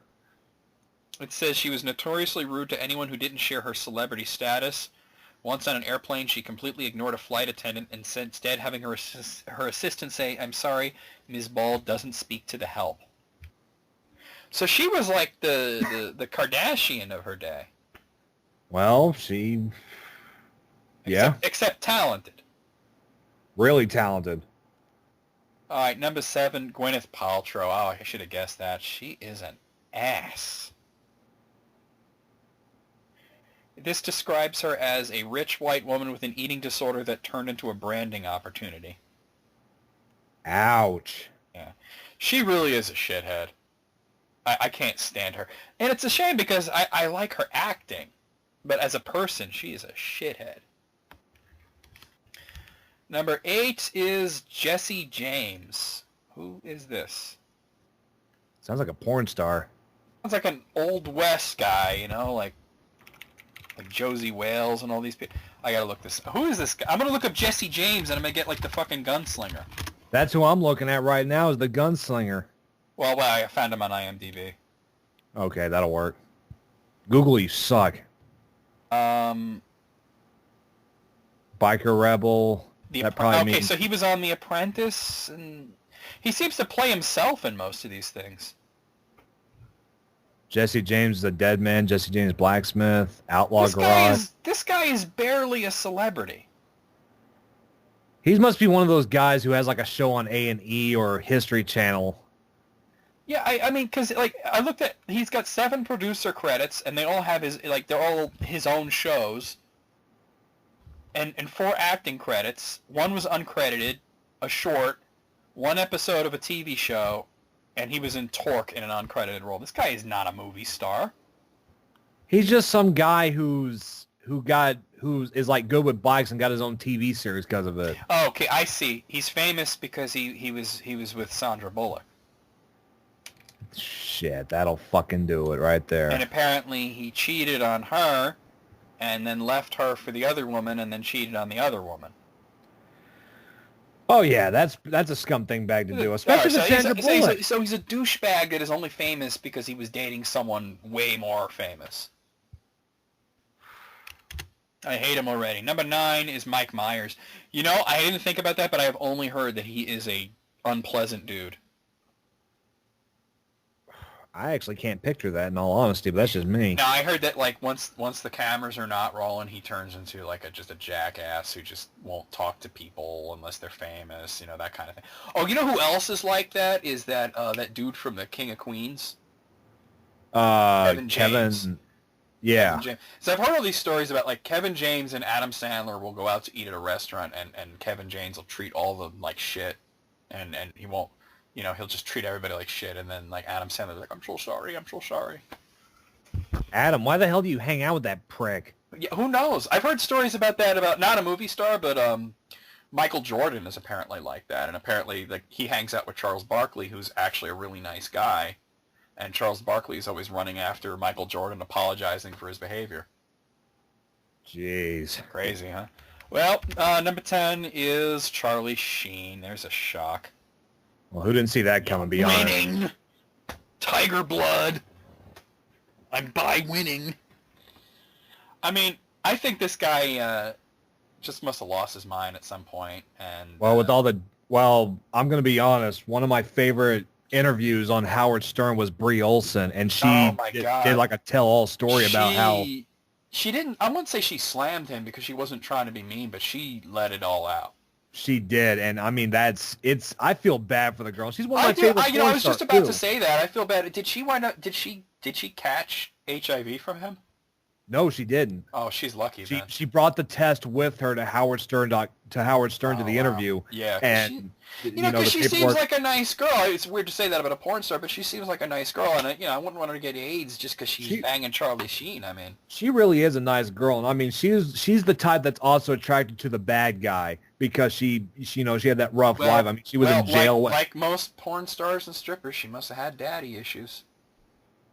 Yeah, she didn't have one growing up, and her mom was diagnosed with schizophrenia. Yeah, I mean I've heard the interviews with Howard Stern too, and she seems like a sweet kid. It's just Charlie Sheen, man, that's rough. And not to mention that she was in a with that Heather chick or whatever, that photographer too. Yeah, I mean, and it's like, oh my god. Yeah. Well, that'll be it for. Oh, let's rank this out of 10. What do you think? I'll go with 7. I'm gonna go with 7 as well. I'm shocked Bruce Willis didn't make the list because I've never heard anything nice about the man. I mean, which is funny because I like his acting. Well, I know one story about him was, they were doing Expendables and Expendables 2, and he was such a pain in the ass to work with. Well, that's why he wasn't in the third one. And they got Harrison Ford, who turned out to be much more pleasant. Where is Church? He's not in the picture. Yeah. But I gotta say though, Expendables 2 was the only one in that I actually liked. I could the first one makes you dizzy watching it because of how many camera shots. The second one got it right. The first one was, first of all, I thought it was boring. And secondly, we got barely any shots of them all together. They separated in like the very beginning, and I'm like, oh, the whole point of this was to watch all these great action stars together, and the whole movie is fucking Stallone and Statham. At least they got it right in the second one. The second one was awesome. The scene where you had Schwarzenegger, Bruce Willis, and Stallone all together shooting machine guns, that's my childhood dream right there. You got John Matrix, John Rambo, and